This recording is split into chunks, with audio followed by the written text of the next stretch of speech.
ಆತ್- ಆತ್ಮೀಯ ಸೋದರ ಸೋದರಿಯರೇ, ಯೋಗ ಮಾರ್ಗದಲ್ಲಿ ಹೋಗ್ಲಿಕ್ಕೆ ಬಯಸಿರ್ತಕ್ಕಂತ ಸಾಧಕನಿಗೆ ಮಾರ್ಗದರ್ಶನ ಕೊಡ್ಲಿಕ್ಕೆ ಐಕೆ ತೈಮಿನಿಯವರ ಯೋಗ ವಿಜ್ಞಾನ ಬಹಳ ಸೂಕ್ತವಾಗಿದೆ.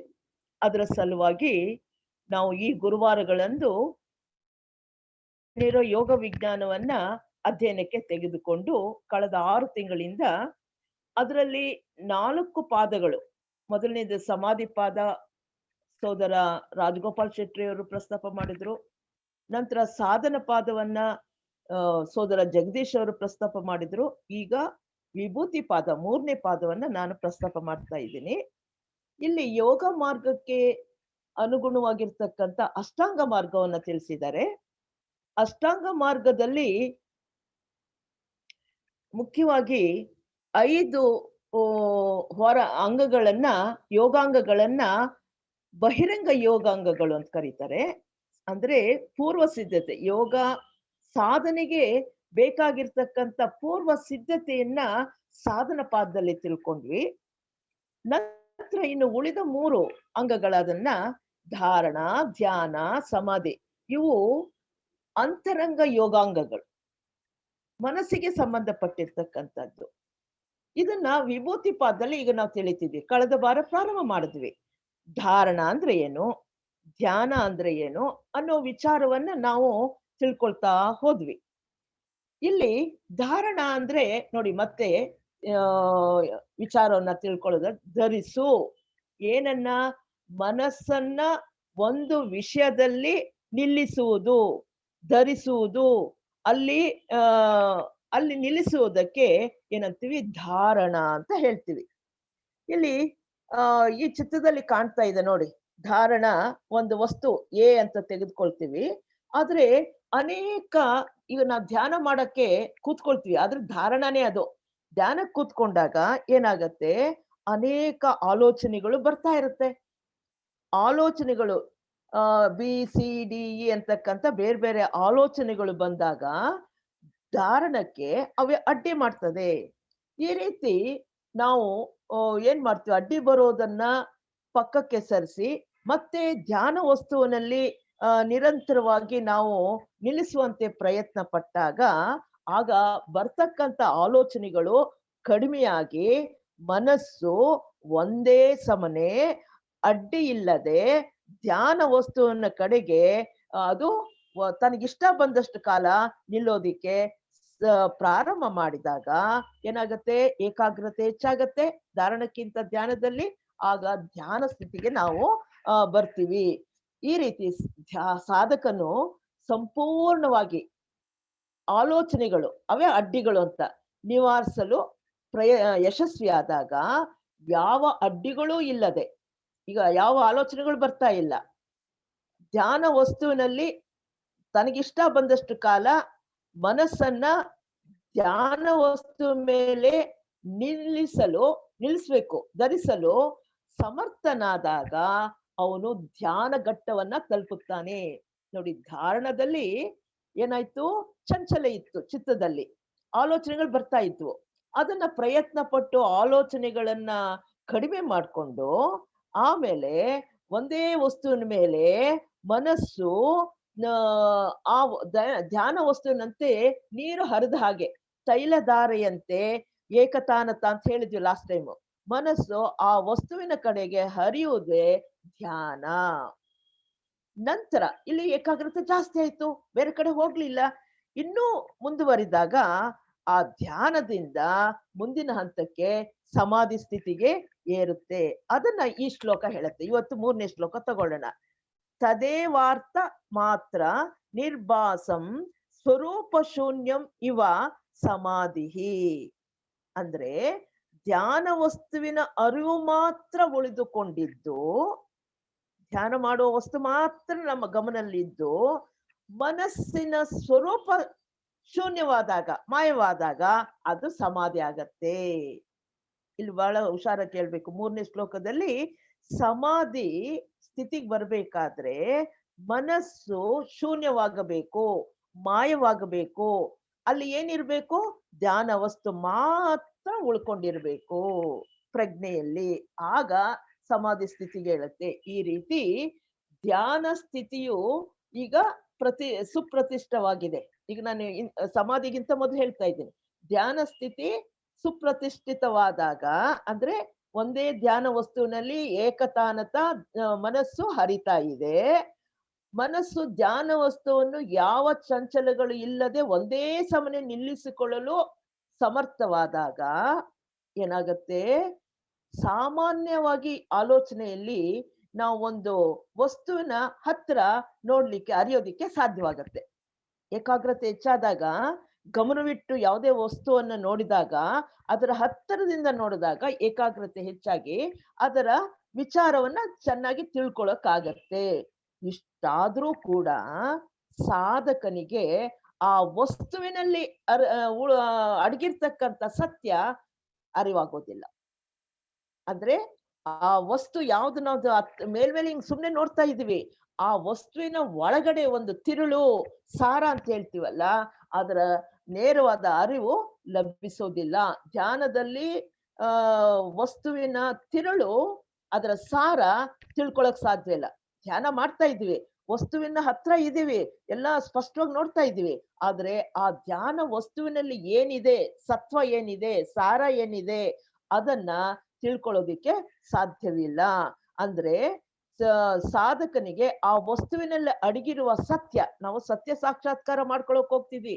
ಪ್ರತಿಯೊಂದು ವಿಷಯದಲ್ಲೂ, ಪ್ರತಿಯೊಂದು ವಸ್ತುವಿನಲ್ಲಿ ಅಡಗಿರ್ತಕ್ಕಂಥ ಆ ಮೂಲ ಸತ್ವ ಏನಿದೆ, ಸತ್ಯ ಏನಿದೆ, ಅದನ್ನ ತಿಳ್ಕೊಳ್ಳೋದಿಕ್ಕೆ ನಾವು ಧ್ಯಾನ ಮಾಡ್ಬೇಕು. ಈಗ ಏನಾಗಿದೆ, ಹತ್ರ ಬಂದಿದ್ವಿ, ನಮ್ಮ ಪರಿಸ್ಥಿತಿ ಹೇಗಿದೆ ಅಂತಂದ್ರೆ ಸತ್ಯವನ್ನ ತಿಳ್ಕೊಳಕ್ ಆಗ್ತಾ ಇಲ್ಲ, ಮತ್ತೆ ಅದರ ತಿರುಳು ನಮ್ಮ ಅರಿವಿಗೆ ಬರ್ಲಿಲ್ಲ ಅಂದ್ರೆ ಏನಿದೆ ನಮ್ಮ ಪರಿಸ್ಥಿತಿ.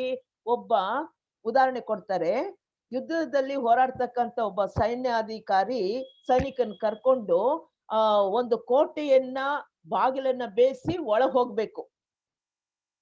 ಒಳಗ್ ಹೋಗ್ಬೇಕಾದ್ರೆ ಅವ್ರನ್ನ ಅಲ್ಲಿ ಬರ್ಬೇಕಾದ್ರೆ ಸುಮ್ನೆ ಬಿಡಲ್ಲ. ಕೋಟೆ ಒಳಗಡೆಯಿಂದ ಬಿಲ್ಲುಗಳು ಹಾಕ್ತಾರೆ, ಬಾಣ ಬಿಡ್ತಾರೆ, ಕಲ್ಲುಗಳು ಹಾಕ್ತಾರೆ, ಬಾಂಬ್ ಎಸಿತಾರೆ, ಏನೇನೋ ಬರುತ್ತೆ. ಅವುಗಳನ್ನೆಲ್ಲ ತಪ್ಪಿಸ್ಕೊಂಡು ಕೋಟೆಯ ಬಾಗ್ಲತ್ರ ನಿಂತ್ಕೊಂಡಿದ್ದಾನೆ ಸೈನ್ಯಾಧಿಕಾರಿ.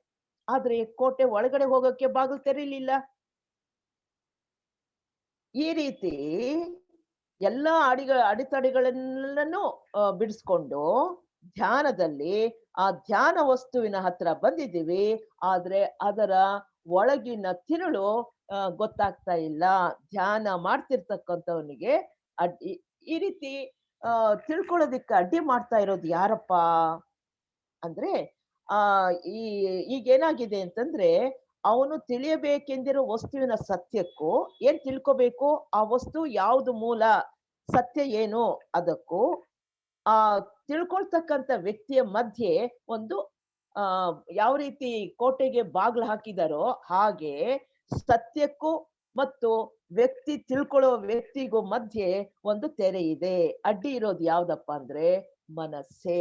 ನೋಡಿ, ಧ್ಯಾನದಲ್ಲಿ ಮನಸ್ಸಿದೆ. ಧ್ಯಾನದಲ್ಲಿ ಮನಸ್ಸಿನ ಮುಖಾಂತರ ಧ್ಯಾನ ವಸ್ತುವನ್ನ ಗ್ರಹಿಸ್ತಾ ಇದ್ವಿ, ಆದ್ರೆ ಆ ಮನಸ್ಸೇ ನಮಗೆ ಸತ್ಯವನ್ನ ತಿಳ್ಕೊಳ್ಳೋದಿಕ್ಕೆ ಅಡ್ಡಿ ಮಾಡ್ತಾ ಇದೆ. ಎಲ್ಲ ಚಾಂಚಲ್ಯಗಳು ಸಂಪೂರ್ಣವಾಗಿ ನಿವಾರಣೆ ಆಗಿದೆ ಮತ್ತು ಪ್ರಜ್ಞೆಯ ಧ್ಯಾನ ವಸ್ತುವಿನ ಮೇಲೆ ಕೇಂದ್ರೀಕೃತವಾಗಿದೆ.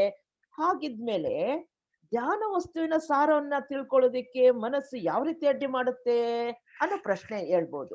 ಎಲ್ಲವೂ ಅಡ್ಡಿಗಳನ್ನ ಮಾಡ್ಕೊಂಡಿದೀವಿ, ಆದ್ರೆ ಧ್ಯಾನ ವಸ್ತುವಿನ ಸಾರ ಏನಪ್ಪಾ ಅಂತ ತಿಳ್ಕೊಳ್ಳೋದಿಕ್ಕೆ ಇದು ಮನಸ್ಸು ನಮ್ಗೆ ತೊಂದರೆ ಮಾಡ್ತಾ, ಅದೇ ಅಡ್ಡಿ ಆಗಿದೆ, ತೆರೆಯಾಗಿದೆ. ಇಲ್ಲಿ ಯೋಗಿಯ ಪ್ರಜ್ಞೆಗೂ ಧ್ಯಾನ ವಸ್ತುವಿನಲ್ಲಿ ಅಡಗಿರುವ ಸತ್ಯಕ್ಕೂ ಮಧ್ಯೆ ಮನಸ್ಸು ತನ್ನ ಪ್ರಜ್ಞೆಯನ್ನ ತೆರೆಯಾಗಿ ಪ್ರಕ್ಷೇಪಿಸುತ್ತಿದೆ. ಮನಸ್ಸಿನ ಸ್ವಪ್ರಜ್ಞೆ ಇದೆ. ಧ್ಯಾನ ವಸ್ತುವನ್ನ ಅವನ ಪ್ರಜ್ಞೆಯಿಂದ ಪ್ರತ್ಯೇಕಿಸುವ ತೆರೆಯಾಗಿ ಪರಿಣಮಿಸುತ್ತೆ ಅಂತ ಆಗ್ಲೇ ಹೇಳಿದ್ವಿ. ಅವನು ಹುಡುಕ್ತಾ ಇರ್ತಕ್ಕಂಥ ಸತ್ಯವನ್ನ ಈ ತೆರೆ ಮುಚ್ಚಿಬಿಡುತ್ತೆ. ಅಂದ್ರೆ ವಸ್ತುವಿನ ಹತ್ರ ಬಂದಿದ್ದೀವಿ, ಅದನ್ನು ಹೊರಗಡೆಯಿಂದ ನೋಡ್ತಾ ಇದ್ದೀವಿ, ಆದ್ರೆ ಆ ವಸ್ತುವಿನ ಒಳಗಡೆ, ಆ ವಿಷಯದ ಒಳಗಡೆ ಏನಪ್ಪ ಸತ್ಯ ಇದೆ ಅಂತ ತಿಳ್ಕೊಳ್ಳೋದಿಕ್ಕೆ ಈ ಮನಸ್ಸೇ ಆ ಸತ್ಯವನ್ನ ಮುಚ್ಚಿರ್ತಕ್ಕಂಥ ತೆರೆ. ಇದನ್ನ ಏನ್ ಮಾಡ್ಬೇಕು ಅಂದ್ರೆ, ಮನಸ್ಸಿನಾಗೆ ಆಗಿರ್ತಕ್ಕಂಥ ಒಂದು ಸ್ವಪ್ರಜ್ಞೆ ಇದೆ. ನಾವು ಮನಸ್ಸು ಏಕಾಗ್ರ ಮಾಡ್ತೀವಿ, ಎಲ್ಲ ಮಾಡ್ತೀವಿ. ಆದ್ರೆ ಮನಸ್ಸಿಗೆ ಒಂದು ಪ್ರಜ್ಞೆ ಇದೆಯಲ್ಲ, ಅದು ಮಾಯವಾದಾಗ, ಆಗ ಮನಸ್ಸು ಇಲ್ಲವಾದಾಗ, ಮನಸ್ಸು ಆ ಆ ಮಾಯವಾದಾಗ ಏನಾಗತ್ತೆ, ನಮಗೆ ಯಾವ ಹೊಸ ಜಗತ್ತಿಗೆ ಪ್ರವೇಶ ಮಾಡ್ತಕ್ಕಂಥ ಬಾಗಿಲು ಆಗ ತೆಕ್ಕೊಳ್ಳುತ್ತೆ. ಸಾಧಾರಣ ಪರಿಸ್ಥಿತಿಯಲ್ಲಿ ಬಾಗಿಲು ತೆಗಿಯಕ್ಕಾಗಲ್ಲ. ಈಗ ಕೋಟೆ ಬಾಗಿಲು ನೋಡ್ಬೇಕಾದ್ರೆ ಒಂದ್ ದೊಡ್ಡ ಮರ ತಂದು ಒಡೆದು ಒಳಗಡೆ ಹೋಗ್ಬೇಕಲ್ವಾ?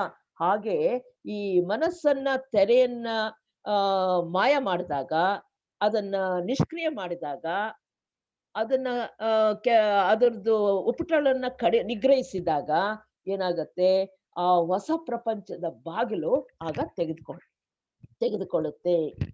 ಧ್ಯಾನದಿಂದ ಸಮಾಧಿ ಸ್ಥಿತಿಯನ್ನ ಮುಟ್ಟಿದಾಗ ಇಂತಹದೇ ಒಂದು ಘಟನೆ ಇನ್ನೂ ಬಹಳ ಉನ್ನತ ಮಟ್ಟದಲ್ಲಿ ಸಂಭವಿಸುತ್ತದೆ. ಏನಂದ್ರೆ ಪದಾರ್ಥಗಳ ಪ್ರಪಂಚಕ್ಕೆ ಕರೆದೊಯ್ಯುವ ಹೆಬ್ಬಾಗಿಲು ತೆರೆದುಕೊಳ್ಳುತ್ತದೆ. ನೋಡಿ, ಈ ರೀತಿ ಧ್ಯಾನದಿಂದ ನಾವು ಸಮಾಧಿ ಸ್ಥಿತಿಗೆ ಏರಿದಾಗ, ಮನಸ್ಸು ಮಾಯವಾದಾಗ ಒಂದು ಘಟನೆ ನಡೆಯುತ್ತೆ. ಅಂದ್ರೆ ಈಗ ಪ್ರಜ್ಞೆ ಉನ್ನತ ಮಟ್ಟದ ಪ್ರಜ್ಞೆಗೆ ಏರಿದಾಗ ಆ ಆ ಆ ವಸ್ತುಗಳ ಪ್ರಪಂಚದ ಆಂತರಿಕ ಪ್ರಪಂಚಕ್ಕೆ ನಮಗೆ ತೆಗೆದುಕೊಂಡು ಹೋಗೋದಿಕ್ಕೆ ಒಂದು ಬಾಗಿಲು ನಮಗೆ ತೆರೆಯುತ್ತೆ.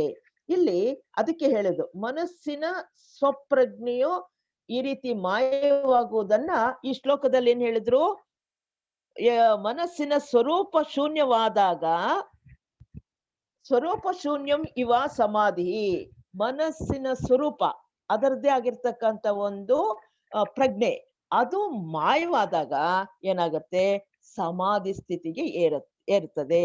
ಅದು ಬಹಳ ಮುಖ್ಯ. ಅದನ್ನೇ ಈ ಪದದಲ್ಲಿ ಸ್ವರೂಪ ಶೂನ್ಯಂ ಇವ ಎಂದು ಕರೆದಿದ್ದಾರೆ. ಎಂದರೆ ಮನಸ್ಸಿನ ಸ್ವರೂಪ ಮಾಯವಾದಂತೆ, ಇದರ ಅರ್ಥವನ್ನ ಈಗ ಯಾವ ರೀತಿ ಅಂತ ತಿಳ್ಕೊಳ್ಳೋಣ.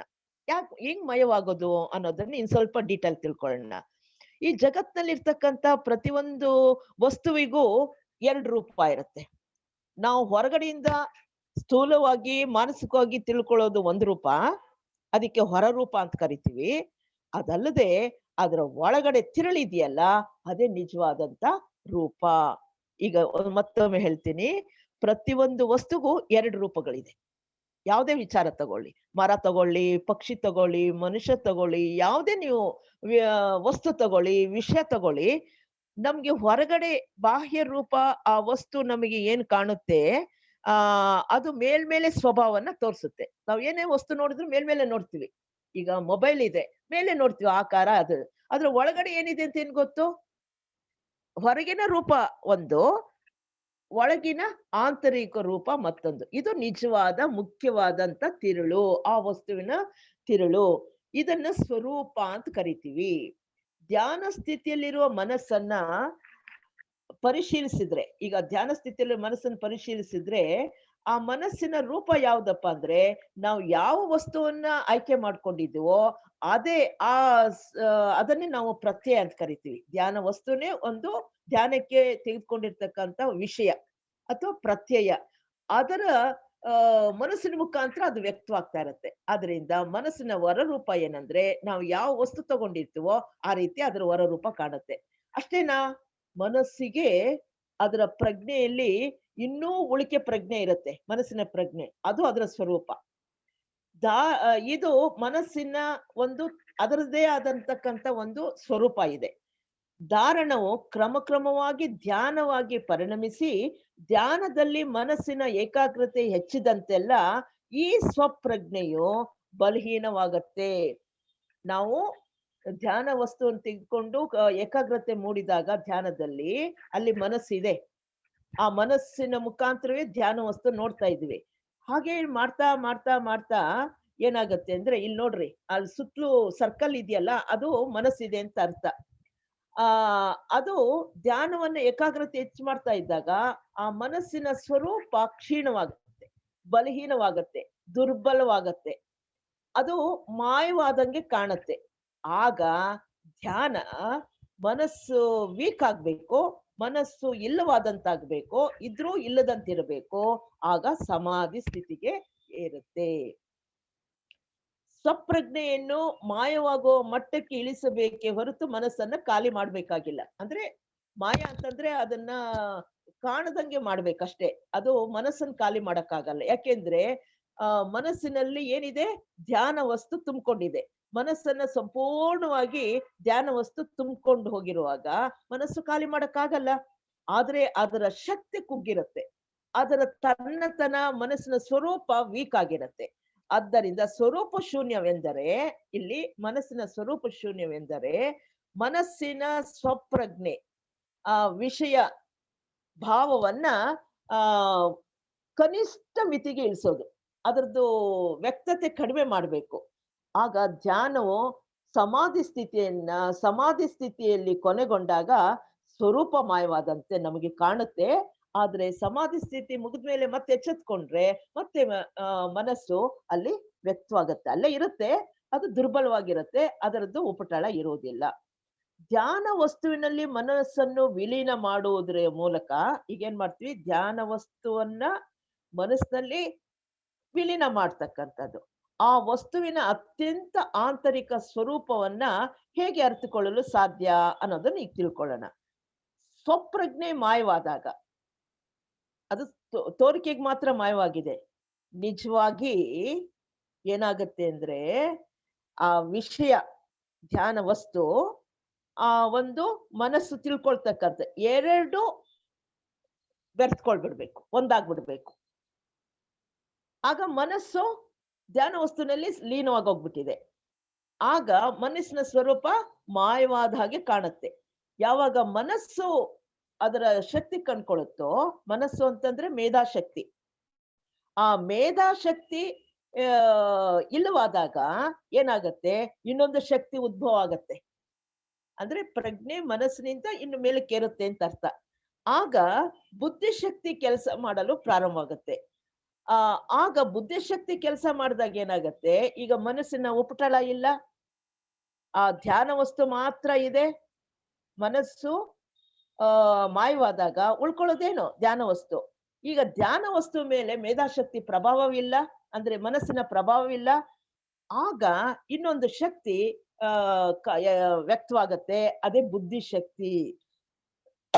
ಆ ಬುದ್ಧಿಶಕ್ತಿ ಆ ವಸ್ತುವಿನಲ್ಲಿ ಅಡಗಿರ್ತಕ್ಕಂಥ ಸತ್ಯವನ್ನ ಅದು ತಿಳ್ಕೊಳ್ಳುತ್ತೆ. ಮನಸ್ಸು ಸತ್ಯನ ತಿಳ್ಕೊಳ್ಳಲ್ಲ. ಅದಕ್ಕೆ ಹೇಳ್ತಾರೆ, ಮನಸ್ಸು ಸತ್ಯದ ಕೊಲೆಪಾತಕ, ಅದು ತಿರುಚುತ್ತೆ. ತನ್ನ ಮೇಧಾಶಕ್ತಿಯಿಂದ ವಿಷಯಗಳ ಸಂಗ್ರಹದಿಂದ ತರ್ಕ ಮಾಡಿ ಅದನ್ನ ವಿಭಿನ್ನ ಮಾಡುತ್ತೆ. ಆದ್ರೆ ಇದ್ದದ್ದಿದ್ದಾಗೆ ಆ ವಸ್ತು ಹೇಗಿದೆಯೋ ಅದ್ ಸ್ವರೂಪನ ತಿಳ್ಕೊಳ್ಬೇಕಾದ್ರೆ ಮನಸ್ಸು ಸುಮ್ಮನಾಗ್ಬೇಕು, ಮನಸ್ಸು ಮಾಯವಾಗ್ಬೇಕು, ಬಲಹೀನವಾಗ್ಬೇಕು. ಆಗ ಇನ್ನೊಂದು ಶಕ್ತಿ ಯಾವುದು, ಬುದ್ಧಿಶಕ್ತಿಯ ಬೆಳಕಿನಲ್ಲಿ ಆ ವಸ್ತುವಿನಲ್ಲಿ ಅಡಗಿರ್ತಕ್ಕಂಥ ಸತ್ಯವನ್ನ ನಾವು ತಿಳ್ಕೊಳ್ಳೋದಿಕ್ಕೆ ಸಹಾಯವಾಗತ್ತೆ. ಅದು ಗ್ರಹಿಸುತ್ತೆ. ಯಾವ ರೀತಿ, ವಸ್ತುವಿನೊಡನೆ ಮನಸ್ಸು ಒಂದಾದಾಗ ಆಗ ಇನ್ನೊಂದು ಶಕ್ತಿ ಉದ್ಭವವಾಗಿ ಆ ವಸ್ತುವಿನಲ್ಲಿರ್ತಕ್ಕಂಥ ಸತ್ವವನ್ನ ತಿಳ್ಕೊಳ್ಳೋದಿಕ್ಕೆ ಸಾಧ್ಯವಾಗತ್ತೆ. ಈ ರೀತಿ ಸ್ವಪ್ರಜ್ಞೆಯು ಮಾಯವಾದಾಗ, ಈಗ ಸ್ವಪ್ರಜ್ಞೆ ಇಲ್ಲಾಯ್ತು, ಮನಸ್ಸು ಮಾಯವಾಯ್ತು, ಉಳಿದಿರೋದೇನು, ಧ್ಯಾನ ವಸ್ತು ಮಾತ್ರ ಉಳ್ಕೊಂಡಿರುತ್ತೆ. ಇಲ್ಲಿ ನೋಡಿ ಅಂತಿದೆಯಲ್ಲ, ಬರೀ ಧ್ಯಾನ ವಸ್ತು. ಈ ಸುತ್ತಲೂ ಸರ್ಕಲ್ ಹಾಕಿದಿರಲ್ಲ, ವೈಟ್ ಇದೆಯಲ್ಲ, ಅಲ್ಲೆಲ್ಲ ಮನಸ್ಸಿದೆ ಅಂತ ಅರ್ಥ. ಈಗ ಧಾರಣದಲ್ಲಿ ಏನ್ ಮಾಡ್ತೀವಿ, ಅನ್ನೋದೆಲ್ಲ ಧ್ಯಾನ ವಸ್ತು. ಎಲ್ಲೆಲ್ಲಿ ಈ ವೈಟ್ ಸರ್ಕಲ್ ಇದೆಯೋ ಅಲ್ಲಿ ಮನಸ್ಸಿದೆ ಅಂತ ಅರ್ಥ. ಇದು ಪ್ರಯತ್ನದಿಂದ ಮನಸ್ಸು ಲೈವ್ ಆಗ್ತಾ ಇದೆ, ಮನಸ್ಸು ಮಾಯವಾಗ್ತಾ ಇದೆ. ಪೂರ್ಣವಾಗಿ ಮಾಯವಾದಾಗ ಏನಾಗತ್ತೆ, ಅದು ಸಮಾಧಿ ಸ್ಥಿತಿಗೆ ಏರ್ತಕ್ಕಂಥದ್ದು. ಇಲ್ಲಿ ಅದನ್ನೇ ಹೇಳ್ತಾರೆ, ಧ್ಯಾನ ವಸ್ತು ಮಾತ್ರ ಉಳ್ಕೊಂಡಿದೆ. ಧ್ಯಾನ ಸ್ಥಿತಿ ಸುಪ್ರತಿಷ್ಠವಾದಾಗ, ಅದನ್ನ ಧ್ಯಾನ ಸ್ಥಿತಿ ನಾವು ಸುಪ್ರತಿಷ್ಠ ಮಾಡ್ಬೇಕಾದ್ರೆ ಮೊದಲನೇದಲ್ಲಿ ಧಾರಣದಲ್ಲಿ ಬರ್ತಕ್ಕಂಥ ಅಡಚಣೆಗಳನ್ನೆಲ್ಲ, ಚಂಚಲತೆಗಳನ್ನ ನಿವಾರಣೆ ಮಾಡ್ಕೊಳ್ಬೇಕು. ಆ ನಿವಾರಣೆ ಮಾಡೋದಿಕ್ಕೆ ಅರ್ಥ ಮಾತ್ರ ನಿರ್ಭಾಸಂ ಅಂತ ಇಲ್ಲಿ ಹೇಳ್ತಾರೆ. ಇದೇ ಆಗಿದೆ ಅಂದ್ರೆ ಧ್ಯಾನವೇ ಸಮಾಧಿ ಅಂತಕ್ಕಂಥದ್ದು. ಧ್ಯಾನನೇ ಮುಂದುವರೆದ ಭಾಗವೇ ಸಮಾಧಿ. ಇದು ಒಂದು ಮುಂದುವರೆದ ಘಟ್ಟವನ್ನ ಸಮಾಧಿ ಅಂತ ಕರಿತೀವಿ. ಇದನ್ನ ತದೇವ ಎಂಬ ಪದವನ್ನ ಕೂಡ ಇಲ್ಲಿ ಉಪಯೋಗಿಸಿದ್ದಾರೆ. ಅಂದ್ರೆ ಧ್ಯಾನವೇ ಸಮಾಧಿ ಅಂದ್ರೆ ಅಲ್ಲೇನಿಲ್ಲ, ಧ್ಯಾನದಲ್ಲಿ ಮನಸ್ಸಿನ ಸ್ವಪ್ರಜ್ಞೆ ಉಳ್ಕೊಂಡಿರುತ್ತೆ. ಸಮಾಧಿ ಸ್ಥಿತಿಯಲ್ಲಿ ಏನಿಲ್ಲ, ಮನಸ್ಸಿನ ಸ್ವಪ್ರಜ್ಞೆ ಇರುವುದಿಲ್ಲ. ಇದರಿಂದ ವಸ್ತು ಒಂದು ಹೊಸ ಬೆಳಕಿನಲ್ಲಿ ಪ್ರಕಾಶಿಸುತ್ತದೆ. ಮನಸ್ಸಿದ್ರೆ ಅದರದ ಪೂರ್ಣ ವಿಚಾರ, ವಸ್ತುವಿನ ವಿಚಾರ ನಮಗೆ ಅಡ್ಡಿ ಮಾಡ್ತಾ ಇರುತ್ತೆ. ಮನಸ್ಸು ಸ್ವಪ್ರಜ್ಞೆ ಇಲ್ಲದೆ ಇದ್ರೆ, ಮನಸ್ಸಿನ ಪ್ರಜ್ಞೆ ಇಲ್ಲದೆ ಇದ್ರೆ ಆ ಧ್ಯಾನ ವಸ್ತು ಬುದ್ಧಿಯ ಬೆಳಕಿನಲ್ಲಿ ಅದು ಪ್ರಕಾಶವಾಗಿ ಅದ್ರಲ್ಲಿ ಅಡಗಿರ್ತಕ್ಕಂಥ ತಿರುಳು ನಮ್ಗೆ ತಿಳ್ಕೊಳ್ಳೋದಿಕ್ಕೆ ಸಾಧ್ಯವಾಗುತ್ತೆ. ಈ ರೀತಿ ಇಲ್ಲಿ ಈ ಧಾರಣ, ಧ್ಯಾನ, ಸಮಾಧಿಗಳು ಒಂದೇ ಪ್ರಕ್ರಿಯೆ ಘಟ್ಟಗಳು. ಅಂದ್ರೆ ಏಕಾಗ್ರತೆಯ ಪ್ರಾರಂಭವಾಗ್ತಾ ಅಲ್ಲಿ ಅಡಚಣೆಗಳು ಬರ್ತಾ ಇರುತ್ತೆ. ಧಾರಣದಲ್ಲಿ ಅದು ಕಡಿಮೆ ಆಗೋದು ಧ್ಯಾನ ಸ್ಥಿತಿಗೆ ಇರುತ್ತೆ. ಆಮೇಲೆ ಸಮಾಧಿ ಸ್ಥಿತಿಯಲ್ಲಿ ಮನಸ್ಸೇ ಇಲ್ಲದ ಸ್ಥಿತಿ ಇರುತ್ತೆ. ಏಕಾಗ್ರತೆಯ ಘಟ್ಟಗಳು. ಇವುಗಳಲ್ಲಿರುವ ಪರಸ್ಪರ ವ್ಯತ್ಯಾಸವನ್ನ ಕೆಳಗಿನ ಈ ಚಿತ್ರದ ಮುಖಾಂತರ ಈಗ ತೋರಿಸಲಾಗಿದೆ. ಇದರಲ್ಲಿ ಎ ಅಂತಕ್ಕಂಥದ್ದು ಏನಂತ ಹೇಳ್ತೀವಿ, ಧ್ಯಾನ ವಸ್ತು. ಇದರಲ್ಲಿ ಎ ಅಂದ್ರೆ ಧ್ಯಾನ ವಸ್ತು ತಗೊಂಡಿದ್ವಿ. ಅದ್ ಚಿಕ್ಕ ಚಿಕ್ಕ ತೋರಿಸ್ಬೋದು ಬೇಕಾದ್ರೆ. ಈಗ ಮಹೇಶ್, ಧಾರಣ ಅನ್ನೋದು ಚಿಕ್ಕದೊಂದು ಸ್ಲೈಡ್ ಇದೆಯಲ್ಲ, ತೋರಿಸಿ. ಅದೇನೆ ಕಾಣ್ಲಿಲ್ಲ.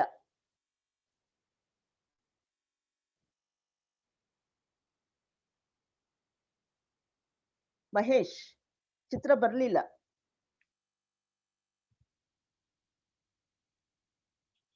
ಇಲ್ಲಿ ಎ ಅನ್ನೋದು ಧ್ಯಾನ ವಸ್ತು.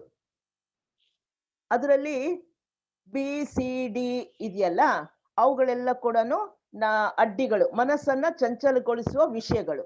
ನಾವು ಧ್ಯಾನಕ್ಕೆ ಕೂತ್ಕೊಂಡಾಗ, ಧಾರಣ ಇದು ಮೊದಲು ನಾವು ಧ್ಯಾನಕ್ಕಂತ ಕೂತ್ಕೊಳ್ತೀವಿ. ಯಾವುದೇ ಒಂದು ವಿಷಯಕ್ಕೆ ಅದನ್ನ ನಾವು ವಿಷಯವನ್ನ ಆರಿಸ್ಕೊಳ್ತೀವಿ.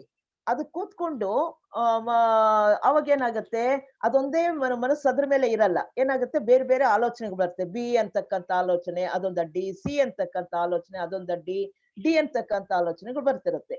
ಇದು ಧಾರಣ. ನೆಕ್ಸ್ಟ್ ಹಾಗೆ ಇನ್ನೊಂದು slide, next slide source. Next ತೋರಿಸಿ.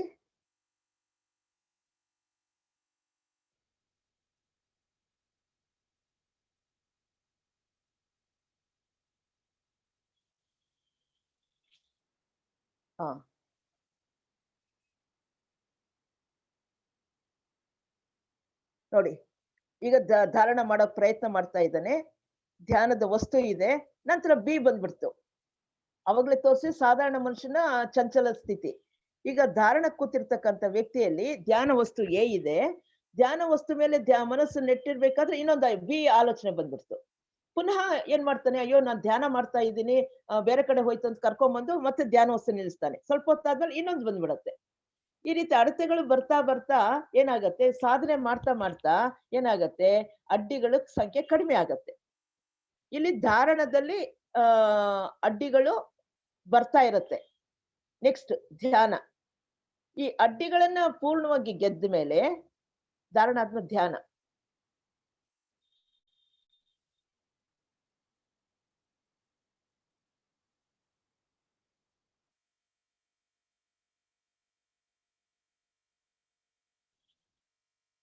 ಇಲ್ಲಿ ನೋಡಿ, ಈಗ ಧ್ಯಾನದಲ್ಲಿ ಏನಿದೆ, ಯಾವ ಬೇರೆ ಆಲೋಚನೆಗಳು ಬರಲಿಲ್ಲ.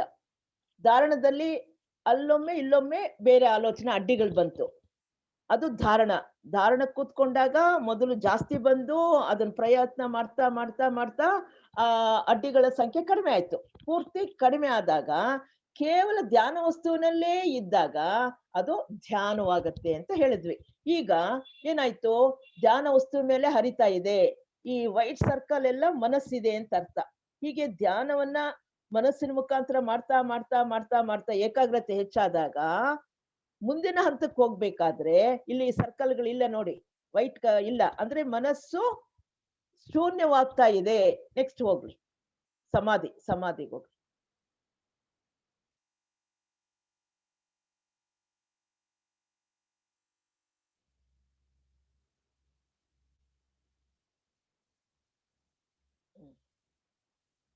ಈ ಸಮಾಧಿಯಲ್ಲಿ ನೋಡಿ ಎಲ್ಲೂ ಮನಸ್ಸಿಲ್ಲ, ಕೇವಲ ಧ್ಯಾನ ವಸ್ತು. ಈಗ ನಾವು ಆಗ್ಲೇ ಹೇಳಿದಾಗೆ ಕೇವಲ ಧ್ಯಾನ ವಸ್ತು ಮಾತ್ರ ಇದೆ. ಈಗ ಸಮಾಧಿ ಸ್ಥಿತಿ ಉಂಟಾಗಿದೆ. ಈ ರೀತಿ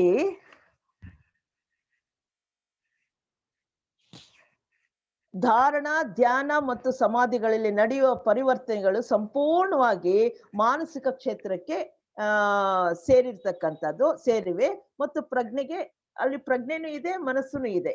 ಮನಸ್ಸು ಈಗಾಗಲೇ ಸ್ಥೂಲ ಶರೀರದಿಂದ ನೋಡಿ, ಧಾರಣ ಮಾಡ್ಬೇಕಾದ್ರೆ ನಾವು ಕಳೆದ ಬಾರಿ ತಿಳ್ಕೊಂಡ್ವಿ, ಬಹಿರಂಗ ಯುಗದಲ್ಲಿ ಪ್ರತ್ಯಾಹಾರ ಇಂದ್ರಿಯಗಳಿಂದ ಮನಸ್ಸನ್ನ ಎಳ್ಕೊಂಡು ಕೇವಲ ಮನಸ್ಸಿನಲ್ಲಿ ಮಾತ್ರ ಇದೆ. ಇಲ್ಲಿ ಸಮಾಧಿಗಳು ನಡೆಯುವ ಸಂಪೂರ್ಣವಾಗಿ ಮಾನಸಿಕ ಕ್ಷೇತ್ರ ಸೇರಿದೆ. ಮತ್ತೆ ಮನಸ್ಸು ಈಗಾಗಲೇ ಸ್ಥೂಲ ಶರೀರದ ಸಂಬಂಧವನ್ನ ಕಳೆದುಕೊಂಡಿದೆ. ಈಗ ಇಂದ್ರಿಯಗಳಿಂದ ಯಾವ ವಿಚಾರಗಳು ಬರ್ತಾ ಇಲ್ಲ, ಕೇವಲ ಮನಸ್ಸಿನ ಮಟ್ಟದಲ್ಲಿ ಇದೆ. ಮನಸ್ಸಿನ ವಲಯದಲ್ಲಿ ಏನು ಸಂಭವಿಸುತ್ತದೋ ಅದನ್ನು ಸ್ಥೂಲ ಶರೀರ ಸ್ಥಿತಿಯು ನಿರ್ಧರಿಸಲಾಗುವುದಿಲ್ಲ. ಆಂತರಿಕ ಪ್ರಪಂಚಕ್ಕಾಗಲಿ ಬಾಹ್ಯ ಪ್ರಪಂಚಕ್ಕಾಗಲಿ ಸ್ಥೂಲ ಶರೀರದಿಂದ ಯಾವ ಪ್ರತಿಕ್ರಿಯೆಯೂ ಇರುವುದಿಲ್ಲ. ಮನಸ್ಸಿಗೂ ಕೂಡ ಹೊರಗಿಂದ ಏನೋ ಅಡೆತಡೆಗಳು ಇಲ್ಲ ಅಂತಕ್ಕಂಥದ್ದು. ಆದ್ರೆ ಕೆಲವು ಸರಿ ಈಗ ಸಮಾಧಿ ಸ್ಥಿತಿ ನಿಜವಾಗ್ಲೂ ಬಂದಿದ್ಯಾ ಅಂತಕ್ಕಂಥದ್ದು, ಕೆಲವರು ಏನ್ ಮಾಡ್ತಾರೆ, ಆವೇಶಕ್ಕೆ ಒಳಗೋದಾಗ ಪ್ರಜ್ಞೆ ತಪ್ಪೋಗ್ಬಿಡ್ತಾರೆ. ಅಂದ್ರೆ ಏನೋ ಸಮಾಧಿ ಸ್ಥಿತಿಯಲ್ಲಿ ಇದ್ದ ಹಾಗೆ ಅಂತ ಆ ರೀತಿ ಪ್ರಜ್ಞೆ ತಪ್ಪೋದ ತಕ್ಷಣ ಅವರು ಸಮಾಧಿಯಲ್ಲಿ ಇದ್ದಾರೆ ಅಂತ ತಿಳಿಬಾರ್ದು. ಅಥವಾ ನಿದ್ರೆ ಮಾಡಿದಾಗ್ಲೂ ಕೂಡ ಪ್ರಜ್ಞೆ ಇರೋದಿಲ್ಲ. ಪ್ರಜ್ಞೆ ಇರೋದಿಲ್ಲ ಅಂತಂದ್ರೆ ನಮಗೆ ಎಚ್ಚರ ಇರೋದಿಲ್ಲ. ಆಮೇಲೆ ಕೆಲವು ಔಷಧಿಗಳನ್ನು ತಗೊಂಡಾಗ ಕೂಡ ಈ ಬಾಹ್ಯ ಪ್ರಚೋದನೆಗಳಿಗೆ ಪ್ರತಿಕ್ರಿಯೆ ತೋರಿಸುವುದಿಲ್ಲ. ಇನ್ ಕೆಲವರಿಗೆ ಅತೀಂದ್ರಿಯ ಶಕ್ತಿ ಉಂಟಾದಾಗ ವ್ಯಕ್ತಿಗಳಲ್ಲಿ ಸೂಕ್ಷ್ಮ ದೇಹಗಳು ಸ್ಥೂಲ ದೇಹದಿಂದ ಬಿಡಿಸ್ಕೊಂಡು ಕಾಮಲೋಕದಲ್ಲಿ ಕೆಲಸ ಮಾಡುತ್ತೆ. ಕೆಲವರು ಕಾಮಲೋಕದಲ್ಲಿ ಪ್ರಯಾಣ ಮಾಡ್ತಾರೆ, ಮನೋಲೋಕದಲ್ಲಿ ಮಾಡ್ತಕ್ಕ ಅತೀಂದ್ರಿಯ ಶಕ್ತಿ. ಇವೆಲ್ಲವೂ ಕೂಡ ಒಂದು ಹಂತದಲ್ಲಿ ಸ್ಥೂಲ ಶರೀರ ಜಡವಾಗಿದೆ, ಅದು ಸ್ಥೂಲ ಶರೀರ ರಿಯಾಕ್ಟ್ ಮಾಡ್ತಾ ಇಲ್ಲ, ಜಡವಾಗಿದೆ ಅಂತ ಅರ್ಥ. ಆದ್ರೂ ಕೂಡ ಈ ಅತೀಂದ್ರಿಯ ಶಕ್ತಿರು ಕಾಮದೇಹದಲ್ಲಿ ಕೆಲಸ ಮಾಡ್ತಾ ಇರ್ತಾರೆ. ಆದರೆ ಮನಸ್ಸು ಇನ್ನೂ ಚಂಚಲವಾಗಿರುತ್ತೆ. ಇದು ನಿಜವಾದ ಸಮಾಧಿ ಸ್ಥಿತಿ ಅಲ್ಲ. ನಿಜವಾದ ಸಮಾಧಿಗೆ ಸ್ಥಿತಿಗೆ ಹೋಗಿರ್ತಕ್ಕಂಥ ಮಾನಸಿಕ ಪ್ರಕ್ರಿಯೆಗಳು ಅದು ರೂಪದಲ್ಲಿ ನಡೀತಿರುತ್ತೆ. ಈ ರೀತಿ ಆಗಬೇಕಾದ್ರೆ ನಿಜವಾದ ಸಮಾಧಿ ಇರ್ತಕ್ಕಂಥ ವ್ಯಕ್ತಿಯಲ್ಲಿ ಏನಾಗುತ್ತೆ ಅಂದ್ರೆ, ಉನ್ನತ ಅವನು ಸಮಾಧಿಯಿಂದ ಎಚ್ಚೆತ್ಕೊಂಡ್ರೆ ಹೇಗಿರ್ತಾನೆ ಅಂತಂದ್ರೆ, ಜ್ಞಾನ, ಶಾಂತಿ ಮತ್ತು ಸಮಾಧಾನಗಳು, ಆಂತರಿಕ ಸ್ಥೈರ್ಯಗಳನ್ನ ಪಡ್ಕೊಂಡಿರ್ತಾನೆ. ಸಮಾಧಿ ಸ್ಥಿತಿಯಿಂದ ಎಚ್ಚೆತ್ಕೊಂಡ ವ್ಯಕ್ತಿಯಲ್ಲಿ ಜ್ಞಾನ ಇರುತ್ತೆ. ಏನು ಸಮಾಧಿ ಸ್ಥಿತಿಯಿಂದ ಯಾವ ವಿಷಯವನ್ನು ತಿಳ್ಕೊಳ್ಬೇಕೋ ಅದರ ಒಂದು ಸತ್ಯ ಸಾಕ್ಷಾತ್ಕಾರವಾಗಿರುತ್ತೆ. ಅವನ ಮನಸ್ಸಿಗೆ ನೆಮ್ಮದಿ ಇರುತ್ತೆ ಎಚ್ಚರಗೊಂಡಾಗ, ಆಂತರಿಕ ಸ್ಥೈರ್ಯ ಇರುತ್ತೆ. ಅದೇ ಜಡ ಸಮಾಧಿ, ಈ ಅಫೀಮು ಅಥವಾ ಬೇರೆ ಔಷಧಿಗಳು ತಗೊಂಡಿರ್ತಕ್ಕಂಥವ್ರು ಏನೋ ಸಮಾಧಿಗೆ ಹೋಗ್ಬಿಟ್ಟಿದೆ ಅಂತ ಸುಮ್ನೆ ಕೂತ್ಕೊಂಡಿರ್ಬಹುದು. ಆದ್ರೆ ಅವ್ರು ಎಚ್ಚೆತ್ಕೊಂಡ್ರೆ, ನಿದ್ದೆ ಮಾಡಿ ಎದ್ರೆ ಯಾವ ರೀತಿ ಇರುತ್ತೋ ಮನಸ್ಥಿತಿ ಆ ರೀತಿನೇ ಇರುತ್ತೆ ಅಂತಕ್ಕಂಥದ್ದು ನಾವು ಇಲ್ಲಿ ತಿಳ್ಕೊಳ್ಬೇಕು. ಸಾಧಾರಣ ಕೆಲವು ವೇಷ ಹಾಕೊಳ್ತಾರೆ, ನಾನು ಸಮಾಧಿ ಸ್ಥಿತಿಲಿ ಇದೆ ಅಂದ್ಬಿಟ್ಟು ತೋರಿಸ್ತಾರಲ್ವಾ, ಅದು ನಿಜವಾದ ಸಮಾಧಿ ಅಲ್ಲ.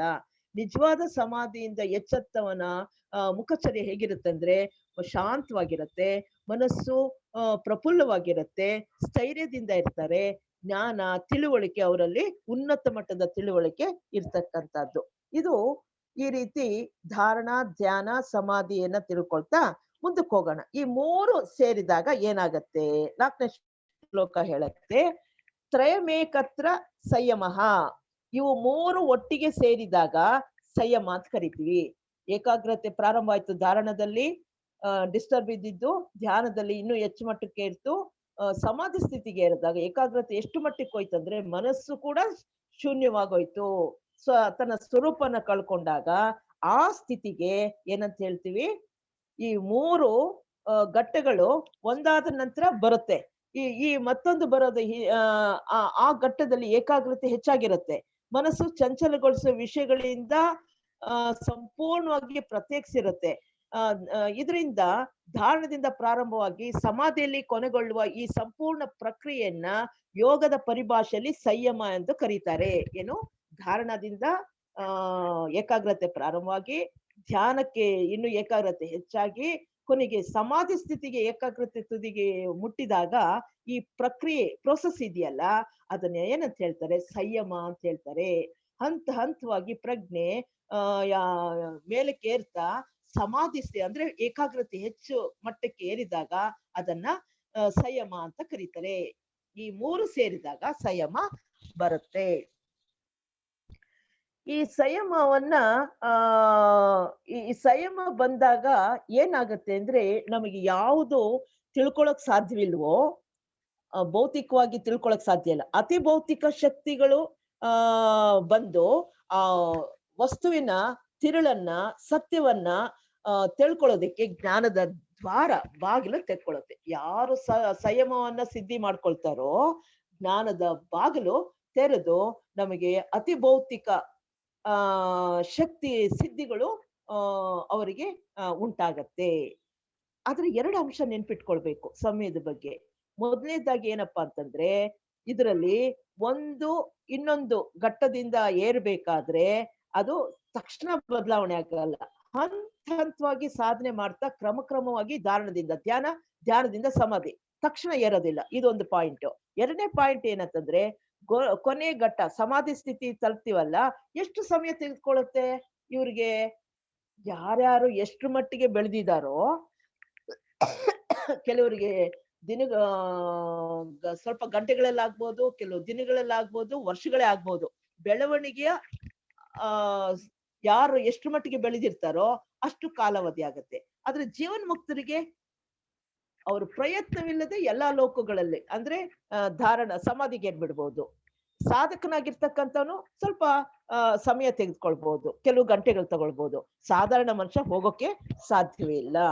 ಇದು ಸಂಯಮದ ಎರಡು ವಿಚಾರ. ಎಷ್ಟು ಕಾಲ ತೆಗೆದುಕೊಳ್ಳುತ್ತೆ ಮತ್ತು ಹಂತವಾಗಿ ಏಕಾಗ್ರತೆ ಏರಿಸ್ಬೇಕು ವಿನಃ ಹಠತ್ತಾನೆ ಏರೋದಿಕ್ ಸಾಧ್ಯವಿಲ್ಲ, ಸಂಯಮ ಮಾಡೋದಿಕ್ಕಾಗಲ್ಲ ಅಂತಕ್ಕಂಥದ್ದು ಈ 4ನೇ ಶ್ಲೋಕದಲ್ಲಿ ಹೇಳ್ತಾರೆ. 5ನೇ ಶ್ಲೋಕಕ್ಕೆ ಹೋಗೋಣ. ತಜ್ಜಯಾತ್ ಪ್ರಜ್ಞಾ ಲೋಕಃ ಅಂತಕ್ಕಂಥದ್ದು. ಸಂಯಮವನ್ನ ವಶಪಡಿಸಿಕೊಳ್ಳುವುದರಿಂದ ಉನ್ನತ ಮಟ್ಟದ ಪ್ರಜ್ಞೆಯ ಬೆಳಕು ಪ್ರಕಾಶಿಸುತ್ತದೆ. ಈಗ ಸಮಯವನ್ನ ಸಿದ್ಧಿ ಮಾಡ್ಕೊಂಡಿದ್ದಾರೆ. ಧಾರಣ ಸಮಾಧಿ ಸ್ಥಿತಿಗೆ ಏರಿರ್ತಕ್ಕಂಥವ್ರು ಮನಸ್ಸಿನ ಪ್ರಜ್ಞೆಯಿಂದ ಆಚೆಗೆ ಬಂದ್ಬಿಟ್ಟಿದ್ದಾರೆ. ಉನ್ನತ ಮಟ್ಟದ ಪ್ರಜ್ಞೆಯ ಬೆಳಕು, ಅದನ್ನೇ ಪ್ರಜ್ಞಾ ಅಂತ ಕರೀತಾರೆ. ಇಲ್ಲಿ ಪ್ರಜ್ಞಾ ಅಂದ್ರೆ ಉನ್ನತ ಮಟ್ಟದ ಪ್ರಜ್ಞಾ ಅಂತ. ಈ ಸಮಾಧಿಯಲ್ಲಿ ಸಮಾಧಿಯಲ್ಲಿ ಪ್ರಜ್ಞೆಯು ಕ್ರಮವಾಗಿ, ಈಗ ಪ್ರಜ್ಞೆ ಈ ಒಂದು ಸಮಾಧಿ ಸ್ಥಿತಿಯಿಂದ ಸೂಕ್ಷ್ಮ ಲೋಕಗಳಿಗೆ ಏರ್ಬೇಕು. ಸೂಕ್ಷ್ಮ ಲೋಕ ಏರುವುದನ್ನ ಸಮಾಧಿಯ ಘಟ್ಟಗಳು ಅಂತ ಹೇಳ್ತಾರೆ. ಈ ಸಮಾಧಿಯ ಘಟ್ಟಗಳು ನಲ್ಲಿ ಎರಡು ಸಮಾಧಿಗಳನ್ನ ವಿಚಾರ ಇಲ್ಲಿ ಚಿತ್ರ ತೋರಿಸ್ತಾ ಇದೆ. ಸಂಪ್ರಜ್ಞಾತ ಸಮಾಧಿ ಮತ್ತು ಅಸಂಪ್ರಜ್ಞಾತ ಸಮಾಧಿ. ಇಲ್ಲಿ ನೋಡಿ, ಈಗ ಪ್ರಜ್ಞೆಯ ಕೇಂದ್ರ ಬಿಂದು ಓ ಅಂತ ಇಟ್ಕೊಳ್ಳೋಣ. ಈಗ ಎಲ್ಲಿದೆ ಪ್ರಜ್ಞೆ? ಮನೋಲೋಕದಲ್ಲಿ ಅಂತ ಇಟ್ಕೊಳ್ಳೋಣ. ರೂಪ ಮನೋಲೋಕದಲ್ಲಿ ಇದೆ ಅಂತ ಇಟ್ಕೊಳ್ಳೋಣ. ಆ ರೂಪ ಮನೋಲೋಕದಲ್ಲಿ ಇದ್ದಾಗ ಆ ಪ್ರಜ್ಞೆ ಕೇಂದ್ರ ಬಿಂದುವಿನಿಂದ ಆ ರೂಪ ಮನೋಲೋಕದ ಒಂದು ಧ್ಯಾನ ವಸ್ತು ಇರುತ್ತೆ.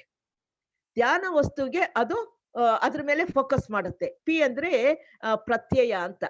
ಅಂದ್ರೆ ಜ್ಞಾನ ಪ್ರಜ್ಞೆ ಕೇಂದ್ರ ಬಿಂದುವಿನಿಂದ ಆ ಲೋಕದ ಪ್ರತ್ಯಯ ಜೊತೆಲಿ ಒಂದಾಗ್ತಾ ಇದೆ.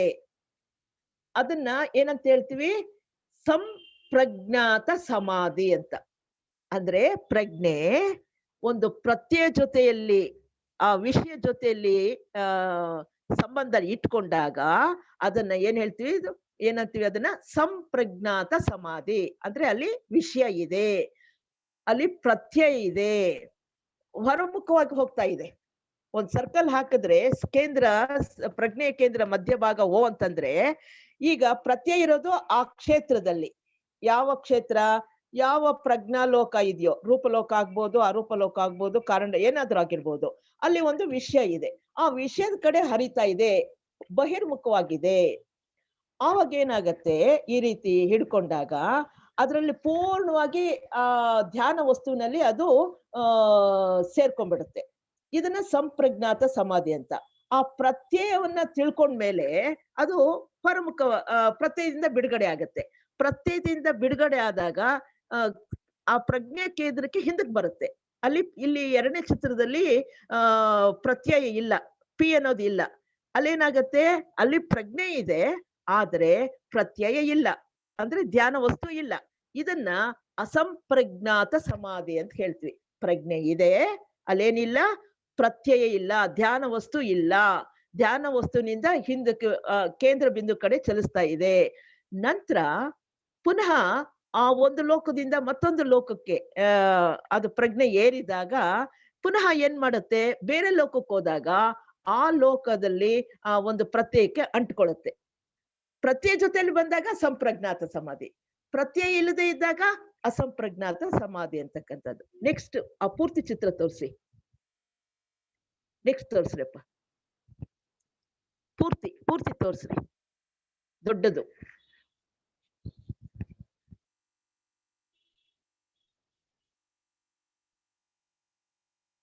ಅಸಂಪ್ರಜ್ಞಾತ ಸಮಾಧಿಯಲ್ಲಿ ಸಂಪ್ರಜ್ಞಾತ ಸಮಾಧಿಯಲ್ಲಿ ಏನಿದೆ, ಪ್ರತ್ಯಯ ಇರುತ್ತೆ. ಅಸಂಪ್ರಜ್ಞಾತ ಸಮಾಧಿಯಲ್ಲಿ ಪ್ರತ್ಯಯ ಇಲ್ಲ. ಪ್ರತ್ಯಯ ಅಂದ್ರೆ ಧ್ಯಾನ ವಸ್ತು, ಪ್ರತ್ಯಯ ಅಂತ ಹೇಳ್ತೀವಿ. ಪಿ ಅಂದ್ರೆ ಪ್ರತ್ಯಯ, ಧ್ಯಾನದ ವಸ್ತು ಯಾವುದೇ ಆಗಿರ್ಬೋದು. ಆಯ್ತಾ? ಇಲ್ಲಿ ಧಾರಣ ಧ್ಯಾನ ಘಟ್ಟಗಳ ಮೂಲಕ ಹಾದು ಹೋದಾಗ ಏನಾಗತ್ತೆ, ಅವನ ಪ್ರಜ್ಞೆ ಬಾಹ್ಯ ಪ್ರಪಂಚದಿಂದ ಪೂರ್ಣವಾಗಿ ಸಪರೇಟ್ ಆಗ್ಬಿಟ್ಟದು, ಕಡಿದುಕೊಂಡು ಸಂಪ್ರಜ್ಞಾತ ಸಮಾಧಿ ಕಡೆ ಅವನು ಹೋಗ್ತಾ ಇರ್ತಾನೆ. ಸಂಪ್ರಜ್ಞಾತಿ ಸಮಾಧಿ ಇಲ್ಲಿ ಧಾರಣ ಸಮಾಧಿ ಆಗತ್ತಲ್ಲ, ಇಲ್ಲಿ 4 ಘಟ್ಟಗಳ ಮುಖಾಂತರ ಅದು ವ್ಯಕ್ತವಾಗತ್ತೆ. ಸಂಪ್ರಜ್ಞಾತ ಸಮಾಧಿಯ 4 ಘಟ್ಟಗಳಲ್ಲಿ ಪ್ರಜ್ಞೆಯ ವಿಕಾಸವಾಗಬೇಕು. ಈ 4 ಗುಣಗಳಾದಂತ ವಿತರ್ಕ ಮತ್ತು ವಿಚಾರ, ಆನಂದ ಮತ್ತು ಅಸ್ಮಿತ ಎಂಬುವ ಚಿತ್ತದ ಚಟುವಟಿಕೆಗಳು ಅದರ ಸ್ಥಿತಿಗಳು. ಇಲ್ಲಿ ಏನಾಗತ್ತೆ ಅಂತಂದ್ರೆ, ಧಾರಣ ಧ್ಯಾನ ಸಮಾಧಿ ಆದ್ಮೇಲೆ ಏನಾಯ್ತು, ಸಂಪ್ರಜ್ಞಾತ ಒಂದು ಪ್ರಜ್ಞೆ ರೂಪಲೋಕದಲ್ಲಿ ಇದೆ ಅಂತ ಇಟ್ಕೊಳ್ಳೋಣ. ಆ ರೂಪಲೋಕದಲ್ಲಿ ಇದ್ದಾಗ ಆ ರೂಪಲೋಕದ ವಿಷಯದಲ್ಲಿ ಧ್ಯಾನ ವಸ್ತುವಿನಲ್ಲಿ ಅದು ಪ್ರಜ್ಞೆ ಮಿಳಿತವಾಗಿದೆ. ಆ ಮಿಳಿತವಾದಾಗ ಏನಂತ ಹೇಳ್ತೀವಿ, ಸಂಪ್ರಜ್ಞಾತ ಸಮಾಧಿ ಅಂತ ಕರಿತೀವಿ. ಸಂಪ್ರಜ್ಞಾತ ಸಮಾಧಿ ರೂಪಲೋಕದ ಲೋಕಕ್ಕೆ ಎಂಟ್ರಿ ಆಗಿ ರೂಪ ಮನಸ್ಸಿನ ಮುಖಾಂತರ ಅದು ವಿಚಾರವನ್ನ ತಿಳ್ಕೊಳ್ಳೋದಿಕ್ಕೆ ಒಂದು ಗುಣ ವಿಶೇಷಕ್ಕೆ ವಿತರ್ಕ ಅಂತ ಕರೀತಾರೆ. ವಿತರ್ಕ ತರ್ಕ ಮಾಡ್ತಕ್ಕಂಥದ್ದು. ರೂಪ ಮನಸ್ಸಿನಲ್ಲಿ ಒಂದು ವಿಶಿಷ್ಟವಾಗಿರ್ತಕ್ಕಂಥ ವಸ್ತುವನ್ನ ನಾವು ಗುರುತಿಸ್ತೀವಿ. ಈಗ ಉದಾಹರಣೆ, ಆಲ್ಸೇಷಿಯನ್ ನಾಯಿ ಅಂತ ಇಟ್ಕೊಳ್ಳೋಣ. ಯಾವ್ದೋ ವಿಶೇಷವಾಗಿರ್ತಕ್ಕಂಥ ಒಂದು ನಾಯಿ ಅಂತ ಇಟ್ಕೊಳ್ಳೋಣ. ಅದ್ರದ್ದು ವಿಶೇಷ ಏನಪ್ಪಾ ಅಂದ್ರೆ, ಬೇರೆ ನಾಯಿಗಳಿಗಿಂತ ಅದು ವಿಶೇಷವಾಗಿ ತರ್ಕ ಮಾಡುತ್ತೆ, ಪ್ರತ್ಯೇಕ ಮಾಡುತ್ತೆ. ಇದು ಬೇರೆ ನಾಯಿಗಳಿಗಿಂತ ಇದು ಬೇರೆ ಅಂತ ವಿತರ್ಕ ಮಾಡಿ, ತರ್ಕ ಮಾಡಿ ಅದನ್ನ ಸವಿತರ್ಕ ಅಂತ ಕರಿತೀವಿ. ಅಪೂರ್ಣ ಆ ರೂಪ ಮನೋಲೋಕದಲ್ಲಿ ರೂಪ ಮನಸ್ಸು ಆ ಧ್ಯಾನ ವಸ್ತು ನಾಯಿ ಅಂತ ಇಟ್ಕೊಳ್ಳೋಣ, ಆ ಆಲ್ಸೇಷಿಯನ್ ನಾಯಿ ಅಂತ ಇಟ್ಕೊಳ್ಳೋಣ. ಇದು ಬೇರೆ ನಾಯಿಗಳಿಂದ ಇದು ಅರ್ಥಕೊಳ್ತಾ ಇದೆ, ಇದು ಬೇರೆ ಪ್ರತ್ಯೇಕತೆ ಮಾಡ್ಕೊಳ್ತಾ ಇದೆ. ಅದನ್ನೆಲ್ಲ ಅರ್ಥ ಮೇಲೆ ಏನ್ ಮಾಡುತ್ತೆ, ಅದ್ ತಿಳಿದ್ಮೇಲೆ ಅದಕ್ಕೆ ಆ ವಸ್ತುವಿನಿಂದ ನಿರ್ವಿತರ್ವಕ್ಕೆ ಕೊಟ್ಟೋಗ್ಬಿಡುತ್ತೆ. ಅರ್ಥವಾಯ್ತು, ಇನ್ನ ತಿಳಿಬೇಕಾದ ಏನಿಲ್ಲ ಅಂತ ಅಂದ್ಬಿಟ್ಟು ಆ ಪ್ರಜ್ಞೆಯನ್ನ ಹಿಂದೆ ಕೇಳ್ಕೊಳ್ತಿದೆ. ಪ್ರಜ್ಞೆಯನ್ನ ಪ್ರತ್ಯಯದಿಂದ ಹಿಂದೆ ಕೇಳ್ಕೊಂಡಾಗ ಏನಂತ ಹೇಳ್ತೀವಿ, ಅಸಂಪ್ರಜ್ಞಾತ ಸಮಾಧಿ ಅಂತ. ಇಲ್ಲಿ ಕೇಂದ್ರ ಬಿಂದುಗೆ ಬಂದಾಗ ಲೈವ್ ಆಗೋಗ್ಬಿಡತ್ತೆ. ಲೈವ್ ಆದಾಗ ಏನಾಗತ್ತೆ, ಆ ರೂಪ ಮನೋಲೋಕದಿಂದ ಪ್ರಜ್ಞೆ ಇನ್ನು ಅದ್ರ ಶಕ್ತಿ ಇರುತ್ತೆ, ತಳ್ಳೋರು ಇರ್ತಾರೆ, ಅದಕ್ಕೆ ಆಕ್ಟಿವ್ನೆಸ್ ಇರುತ್ತೆ, ಕ್ರಿಯಾಶೀಲತೆ ಇರೋದ್ರಿಂದ ಪ್ರತ್ಯಯ ಇರಲ್ಲ, ಆದ್ರೆ ಪ್ರಜ್ಞೆ ಎಚ್ಚರವಾಗಿರುತ್ತೆ. ಅದು ಮೇಲ್ ಮಟ್ಟ ಲೋಕಕ್ಕೆ ಏರುತ್ತೆ. ರೂಪಲೋಕದಿಂದ ಇನ್ನೆಯ ಮೇಲ್ಮಟ್ಟದ ಲೋಕ ಯಾವುದು, ಸೂಕ್ಷ್ಮ ಲೋಕ, ಅರೂಪ ಲೋಕ, ಅದು ಕಾರಣ ಲೋಕ ಅಂತ ಹೇಳ್ತೀವಿ. ಕಾರಣ ಲೋಕಕ್ಕೂ ಹೋಗೋವರೆಗೂ ಅದು ಪ್ರತ್ಯಯ ಇಲ್ಲದೆ ಬಹಳ ಮೌನವಾಗಿರತ್ತೆ. ಅದನ್ನ ಮೇಘ ಅಂತ ಕರೀತಾರೆ, ಮೋಡ ಅಂತ ಕರೀತಾರೆ. ಮೋಡದಲ್ಲಿ ಹೋದಂಗೆ, ಈಗ ಏರೋಪ್ಲೇನ್ ಮೇಲೆಲ್ಲಿ ಹೋಗ್ತಾ ಇರ್ಬೇಕಾದ್ರೆ ಎಲ್ಲ ಕಾಣಿಸಿರುತ್ತೆ, ಒಂದು ಮೋಡ ಅಡ್ಡ ಬಂದ್ಬಿಟ್ರೆ ಕೆಳಗೆ ಏನಿರೋದು ಕಾಣಲ್ವಲ್ಲ. ಹಾಗೆ ಇಲ್ಲಿ ಪ್ರಜ್ಞೆ ಆ ಮೋಡದ ಮುಖಾಂತರ ಧೈರ್ಯವಾಗಿ ಮುಂದಕ್ಕೆ ಹೋದ್ರೆ ಏನೋ ಸಿಗುತ್ತೆ ಅಂತ ಆ ಪ್ರಜ್ಞೆಯನ್ನ ಮೇಲಿನ ಲೋಕಕ್ಕೆ ಏರಿಸುತ್ತೆ. ಆ ಏರಿಸಿ ಅಲ್ಲಿ ವ್ಯಕ್ತವಾಗುವವರೆಗೂ ಅಸಂಪ್ರಜ್ಞಾತ ಸಮಾಧಿ ಅಂತ ಕರಿತೀವಿ. ಸಂಪ್ರಜ್ಞಾತ ಸಮಾಧಿ ಆ ವಿಷಯದ ಜೊತೆಯಲ್ಲಿ ಒಂದಾಗಿ ತರ್ಕ ಮಾಡ್ತಕ್ಕಂಥ ರೂಪಲೋಕದಲ್ಲಿ ಅದ್ರ ಗುಣ. ಈಗ ರೂಪಲೋಕದ ವಿಚಾರ ತಿಳಿದ್ಮೇಲೆ ನಿರ್ವಿತರ್ಕ, ಏನು ತರ್ಕ ಮಾಡ್ಬೇಕಾಗಿಲ್ಲ ಅಂದಾಗ ಆ ವಿಷಯದಿಂದ ಹಿಂದೆ ಕೇಳ್ಕೊಂಡು ಏನಾಗತ್ತೆ, ಕೇಂದ್ರ ಬಿಂದುವಿನಿಂದ ಅದು ಲೈವ್ ಆಗೋಗ್ಬಿಡುತ್ತೆ. ಲೈವ್ ಆದಾಗ ಅದು ಮುಂದಕ್ಕೆ ಪ್ರಜ್ಞೆ ಏರುವವರೆಗೂ ಅಲ್ಲಿ ವಿಷಯ ಇಲ್ಲದೆ ಇರೋದ್ರಿಂದ ಅಸಂಪ್ರಜ್ಞಾತ ಸಮಾಧಿ, ಇನ್ನೊಂದ್ ರೀತಿ ಹೇಳಿದ್ರೆ ನಿರ್ಬೀಜ ಸಮಾಧಿ ಅಂತ ಕೂಡ ಕರಿಬಹುದು. ಆ ನಂತರ ಕಾರಣ ಲೋಕದಲ್ಲಿ ಅಲ್ಲಿ ಒಂದು ಇದು ಯಾವ ವಸ್ತುವನ್ನ ಧ್ಯಾನಕ್ಕೆ ಇಟ್ಕೊಂಡಿದೀವೋ ಆ ಅರೂಪ ಲೋಕದಲ್ಲಿ ಅಲ್ಲಿ ಪ್ರತ್ಯಯ ಕಾಣುತ್ತೆ, ಅದರದ್ದೇ ಬೇರೆ. ಹೇಗೆ ಇಲ್ಲಿ ರೂಪ, ಬಣ್ಣ, ಒಂದು ಆಕಾರ ರೂಪಲೋಕದಲ್ಲಿ ಬಂದ್ರೆ, ಅರೂಪ ಲೋಕದಲ್ಲಿ ಅದರ ವಿಶೇಷವಾದಂತ ಗುಣಗಳು, ತತ್ವ ವಿಚಾರ ಇರುತ್ತೆ, ಲೆಕ್ಕಾಚಾರ ಇರುತ್ತೆ. ತತ್ವ ವಿಚಾರಕ್ಕೆ ಸಂಬಂಧಪಟ್ಟಿದ್ದು ಕಾರಣ ಲೋಕದಲ್ಲಿ ಇರುತ್ತೆ, ಯೂನಿವರ್ಸಲ್. ಎಲ್ಲ ನಾಯಿಗಳಲ್ಲಿ ಇರ್ತಕ್ಕಂಥದ್ದು. ಈಗ ನಾವು ರೂಪಲೋಕದಲ್ಲಿ ಆಲ್ಸೇಷಿಯನ್ ನಾಯಿ ಅಂತ ವಿಶೇಷವಾಗಿ ತರ್ಕ ಮಾಡಿ ಪ್ರತ್ಯೇಕ ಮಾಡಿದ್ವಿ.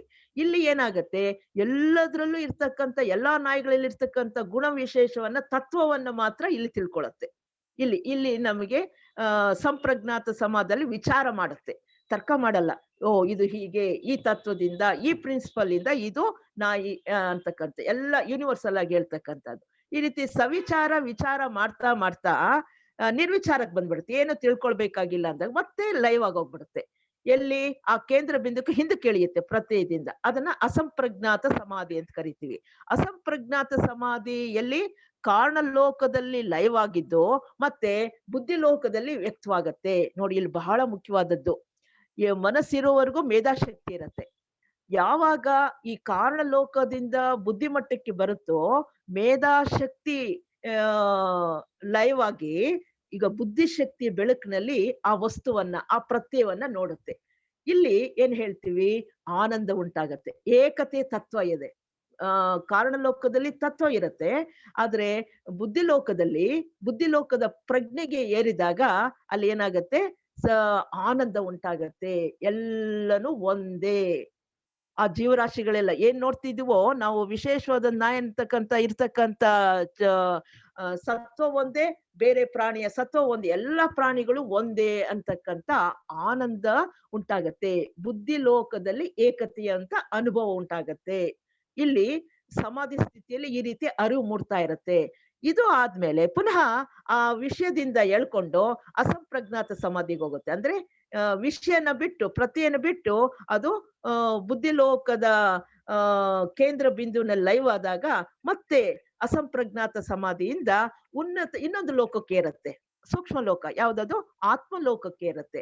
ಆತ್ಮಲೋಕದಲ್ಲಿ, ಆತ್ಮಕೋಶದಲ್ಲಿ ಆ ವಸ್ತುವಿನ ವಿಷಯ ಅಸ್ಮಿತಾ ಅಂತ ಕರೀತಾರೆ ಇದನ್ನ. ಅಸ್ಮಿತಾ, ಶುದ್ಧ ಪ್ರಜ್ಞೆ. ನಾವು ಏನು ವಿಷಯ ತಿಳ್ಕೊಂಡಿದೀವೋ ಅದು ಬುದ್ಧಿಲೋಕದಲ್ಲಿ ಎಲ್ಲವೂ ಒಂದೇ ಅಂತಕ್ಕಂಥ ಗೊತ್ತಾಯ್ತು. ಆತ್ಮಲೋಕಕ್ಕೆ ಏರಿದಾಗ ಅದು ಶುದ್ಧ ಪ್ರಜ್ಞಾರೂಪವಾಗಿ ಕಾಣುತ್ತೆ. ಹೀಗೆ ಅಲ್ಲಿನೂ ಲೈವ್ ಆದಾಗ ಕೊನೆಗೆ ಏನಾಗತ್ತೆ ಅಂತಂದ್ರೆ, ಅದು ಅಸಂಪ್ರಜ್ಞಾತ ಸಮಾಧಿ, ನಿರ್ಬೀಜ. ಆ ವಿಷಯನು ಕೂಡ ವಿಷಯನೂ ಇಲ್ಲದೆ, ಪ್ರತ್ಯಯ ಇಲ್ಲದೆ, ಕೇವಲ ಪ್ರಜ್ಞೆ ಮಾತ್ರ ಇರುತ್ತೆ. ಇಷ್ಟೂ ಕೂಡ ನಾವು ಹೇಳಿದ್ವಲ್ಲ, ವಿತರ್ಕ, ವಿಚಾರ, ಆನಂದ, ಅಸ್ಮಿತ. ರೂಪಲೋಕದಲ್ಲಿ ರೂಪ ಮನಸ್ಸಿನಿಂದ ಕೆಲಸ ಮಾಡ್ತಕ್ಕಂಥದ್ದು ವಿತರ್ಕ, ತರ್ಕ ಮಾಡ್ತಕ್ಕಂಥ, ರೂಪ ಹೀಗಿದೆ, ಇದು ಬೇರೆ ಅಂತಕ್ಕಂಥದ್ದು ಪ್ರತ್ಯೇಕ ಭಾವನೆ. ಕಾರಣ ಲೋಕದಲ್ಲಿ ತತ್ವ ವಿಚಾರದಲ್ಲಿ ಯೂನಿವರ್ಸಲ್ ಆಗಿ ಎಲ್ಲವನ್ನು ನೋಡ್ತಕ್ಕಂಥದ್ದು. ಬುದ್ಧಿಲೋಕದಲ್ಲಿ ಬಂದಾಗ ಎಲ್ಲವೂ ಒಂದೇ ಅಂತಕ್ಕಂಥದ್ದು ಅರಿವು ಮೂಡುತ್ತೆ. ಆ ನಂತರ ಆತ್ಮಲೋಕಕ್ಕೆ ಬಂದಾಗ ಅಲ್ಲಿ ಶುದ್ಧ ಪ್ರಜ್ಞೆ, ಆ ಪ್ರಾಣಿ ಕೂಡ ಭಗವಂತನ ಜೀವಾತ್ಮ ನಲ್ಲಿರ್ತಕ್ಕಂಥ ಪ್ರಜ್ಞೆ, ಅಲ್ಲಿ ಶುದ್ಧ ಪ್ರಜ್ಞೆಯನ್ನ ನಾವು ತಿಳ್ಕೊಳ್ತೀವಿ. ಇಲ್ಲಿ ವಿಷಯ ಇತ್ತು, ಪ್ರತ್ಯಯ ಇತ್ತು, ಧ್ಯಾನ ವಸ್ತು ಇತ್ತು, ಅದು ಕೂಡ ಮಾಯವಾಗೋಗ್ಬಿಡುತ್ತೆ. ಇಷ್ಟುನಲ್ಲಿ ಪ್ರತ್ಯಯ ಇರೋದ್ರಿಂದ ಸಬೀಜ ಸಮಾಧಿ ಅಂತ ಕರೀತಾರೆ ಇದನ್ನ. ನಂತರ ಆ ವಿಷಯವೇ ಇಲ್ಲದೆ ಇದ್ದಾಗ ಕೇವಲ ಪ್ರಜ್ಞೆ, ಬೆಳಕು ಅಷ್ಟೇ ಪ್ರಜ್ಞೆ ಇದ್ದಾಗ ನಿರ್ಬೀಜ ಸಮಾಧಿಯಲ್ಲಿ ನಾವು ಕೈವಲ್ಯಕ್ಕೆ, ಧರ್ಮ ಮೇಘ ಅಂತಂದ್ರೆ ಬೇರೆ ಏನು ಇಲ್ಲ, ಬರೀ ಒಂದು ಬೆಳಕು ಮಾತ್ರ ಕಾಣುತ್ತೆ. ಅಲ್ಲಿ ಯಾವ ವಿಷಯವೂ ಇರಲ್ಲ, ಎಲ್ಲವೂ ಪ್ರಜ್ಞಾಪೂರ್ವಕವಾಗಿ ನಮ್ಮ ಅರಿವಿಗೆ ಬರತಕ್ಕಂಥದ್ದನ್ನ ಕೈವಲ್ಯ ಅಂತ ಕರೆಯುದು. ಇದು ಸಮಾಧಿಯ ಕೊನೆಯ ಘಟ್ಟ. ಇದನ್ನ ಈ ಚಿತ್ರದಲ್ಲಿ ನಮಗೆ ಯಾವ ರೀತಿ ಧ್ಯಾನ ಮಾಡಿದಾಗ ಸಮಾಧಿ 1ನೇ ಘಟ್ಟ ರೂಪಲೋಕದಲ್ಲಿ, ಸಮಾಧಿಯ 2ನೇ ಘಟ್ಟ ಅರೂಪ ಲೋಕದಲ್ಲಿ, ಅಲ್ಲಿ ಒಂದು ಅರಿವು ಉಂಟಾಗತ್ತೆ. ಸಮಾಧಿಯ 3ನೇ ಘಟ್ಟ ಬುದ್ಧಿ ಲೋಕದಲ್ಲಿ, ಅಲ್ಲಿ ನಮಗೆ ಆನಂದ ಉಂಟಾಗತ್ತೆ, ಏಕತೆ ಉಂಟಾಗತ್ತೆ. ಸಮಾಧಿಯ ಆತ್ಮಲೋಕದ ಮಟ್ಟದಲ್ಲಿ 4ನೇ ಘಟ್ಟದಲ್ಲಿ ನಮ್ಮನ್ನ ಆ ಶುದ್ಧ ಪ್ರಜ್ಞೆಯಲ್ಲಿ ಒಂದು ಮಾಡಿಸಿ ಪೂರ್ಣವಾಗಿ ನಮಗೆ ಅದರ ಒಂದು ಅರಿವು, ಆ ವಸ್ತುವಿನಲ್ಲಿ ಅಡಗಿರ್ತಕ್ಕಂಥ ಸತ್ವ, ಸತ್ಯ, ಆ ರಹಸ್ಯ ನಮಗೆ ಅರಿವುಂಟಾಗುತ್ತೆ. ಇದನ್ನೇ ಸತ್ಯ ಸಾಕ್ಷಾತ್ಕಾರ ಅಂತಕ್ಕಂಥದ್ದು. ಹೀಗೆ ಯೋಗಿಯು ನಿರ್ವಿಚಾರ ಸಮಾಧಿ ಆಗ್ಬೋದು, ಆ ಅದರಿಂದ ಆನಂದ ಆಗ್ಬೋದು, ಅಸ್ಮಿತದಿಂದ ಪೂರ್ಣವಾಗಿ ಆ ಮಟ್ಟಕ್ಕೆ ಪ್ರಜ್ಞಾ ಪ್ರಜ್ಞಾ ಎಂಬ ಪದವು ಈ ರೀತಿ ಪ್ರಜ್ಞಾ ಸ್ಥಿತಿಗೆ ಏರ್ತಾನೆ. ಪ್ರಜ್ಞಾ ಸೂಕ್ಷ್ಮವಾಗುತ್ತಾ ಹೋಗುವಾಗ 2 ಸಂದಿಗ್ಧ ಘಟ್ಟಗಳಿವೆ. ಅವುಗಳಲ್ಲಿ ಒಂದು ಘಟ್ಟದಲ್ಲಿ ಬುದ್ಧಿಯ ಬೆಳಕು ಮನಸ್ಸಿನ ಪ್ರಜ್ಞೆಯನ್ನು ಬೆಳಗಿಸುತ್ತೆ. ಎಲ್ಲಿ ಕಾರಣ ಲೋಕದಿಂದ ಬುದ್ಧಿ ಲೋಕಕ್ಕೆ ಏರಿದಾಗ ಮೇಧಾಶಕ್ತಿ ಮನಸ್ಸು ಶೂನ್ಯವಾದಾಗ ಅಲ್ಲಿ ಯಾವ ಶಕ್ತಿ ಬರುತ್ತೆ? ಬುದ್ಧಿಶಕ್ತಿಯ ಬೆಳಕಿನಲ್ಲಿ ನಾವು ಸತ್ಯವನ್ನ ನೋಡ್ಕೊಳ್ತೀವಿ. ಇದು 1ನೇ ಘಟ್ಟ. ಇನ್ನೂ ಮುಂದೆ ಆತ್ಮಲೋ ಮಟ್ಟಕ್ಕೆ ಏರಿದಾಗ ಈ ಮಾನವನ ಪ್ರಜ್ಞೆ, ಪುರುಷನ ಪ್ರಜ್ಞೆ, ಯೋಗಿಯ ಪ್ರಜ್ಞೆ ಆ ಪುರುಷನ ಪ್ರಜ್ಞೆಯಲ್ಲಿ ಬೆಳಗ್ಬೇಕಾಗತ್ತೆ. ಅದನ್ನೇ ಕೈವಲ್ಯ ಅಂತ ಹೇಳ್ತಕ್ಕಂಥದ್ದು. ಅದನ್ನ ಇಲ್ಲಿ ಹೇಳ್ತಾರೆ 6ನೇ ಶ್ಲೋಕದಲ್ಲಿ, ತಸ್ಯ ಭೂಮೇಶು ವಿನಿಯೋಗಃ, ತಸ್ಯ ಭೂಮಿಷು ವಿನಿಯೋಗಃ, ಸಂಯಮದ ಉಪಯೋಗವು ಘಟ್ಟಗಳಲ್ಲಿ ನೆರವೇರುತ್ತದೆ. ಅಂದ್ರೆ ಸಂಯಮ ಯಾವ್ದ್ರ ಮೇಲೆ ನಾವು ಮಾಡ್ತೀವೋ ಅದರಿಂದ ಈ ಅಂತಂತ ಘಟ್ಟಗಳಲ್ಲಿ ನಮಗೆ ಪೂರ್ಣವಾಗಿ ಅರ್ಥವಾಗತ್ತೆ ಅಂತಕ್ಕಂಥದ್ದು. ಎಲ್ಲ ವಸ್ತುಗಳು ಎಲ್ಲಾ ರೀತಿ ಆಗಲ್ಲ ಅಂತಕ್ಕಂಥ ಈ ಶ್ಲೋಕದಲ್ಲಿ ಹೇಳ್ತಾರೆ. ಸಂಯಮದ ಉಪಯೋಗದ ಬಗ್ಗೆ ಮತ್ತೊಂದು ಮುಖ್ಯವಾದ ಅಂಶವನ್ನು ಈ ಸೂತ್ರ ತಿಳಿಸುತ್ತೆ. ಏನಪ್ಪಾ ಅಂತಂದ್ರೆ, ಯಾವ್ದಾದ್ರೂ ಒಂದು ವಸ್ತುವನ್ನು ತಿಳ್ಕೊಳ್ಬೇಕಾದ್ರೆ ಅದರ ಬಗ್ಗೆ ಏನ್ ಮಾಡ್ಬೇಕು? ಧಾರಣ, ಧ್ಯಾನ, ಸಮಾಧಿಗಳನ್ನ ಕೈಗೊಳ್ಳುವ ಸಂಪೂರ್ಣ ಪ್ರಕ್ರಿಯೆ ಸಮಾಧಿ. ಸಂಯಮ ಮಾಡ್ಬೇಕಾದ್ರೆ ಈ 3 ಒಂದರ ನಂತರ ಒಂದು ಮಾಡ್ಲೇಬೇಕು. ನೇರವಾಗಿ ಸಾಧಾರಣ ಮನುಷ್ಯರಿಗೆ ಸಂಯಮಕ್ಕೆ ಹೋಗಕ್ಕಾಗಲ್ಲ. ಈ ಜಗತ್ತಿನಲ್ಲಿ ಇರ್ತಕ್ಕಂಥ ಎಲ್ಲಾ ವಸ್ತುಗಳ ಸತ್ವವನ್ನ ತಿಳ್ಕೊಳ್ಬೇಕಾದ್ರೆ ಎಲ್ಲವೂ ಒಂದೇ ರೀತಿ ಇಲ್ಲ. ಅದರಲ್ಲಿ ಏನೋ ಒಂದು ನಿಗೂಢತೆಯನ್ನ ಪಡೆದಿರುವುದಿಲ್ಲ. ಅವುಗಳ ಮೂಲವು ಯಾವ ಸತ್ಯದಲ್ಲಿ ಇದೆಯೇ ಆ ಸತ್ಯದ ಆಳ ಹೆಚ್ಚಿದಂತೆ ನಿಗೂಢತೆಯು ಹೆಚ್ಚುತ್ತದೆ.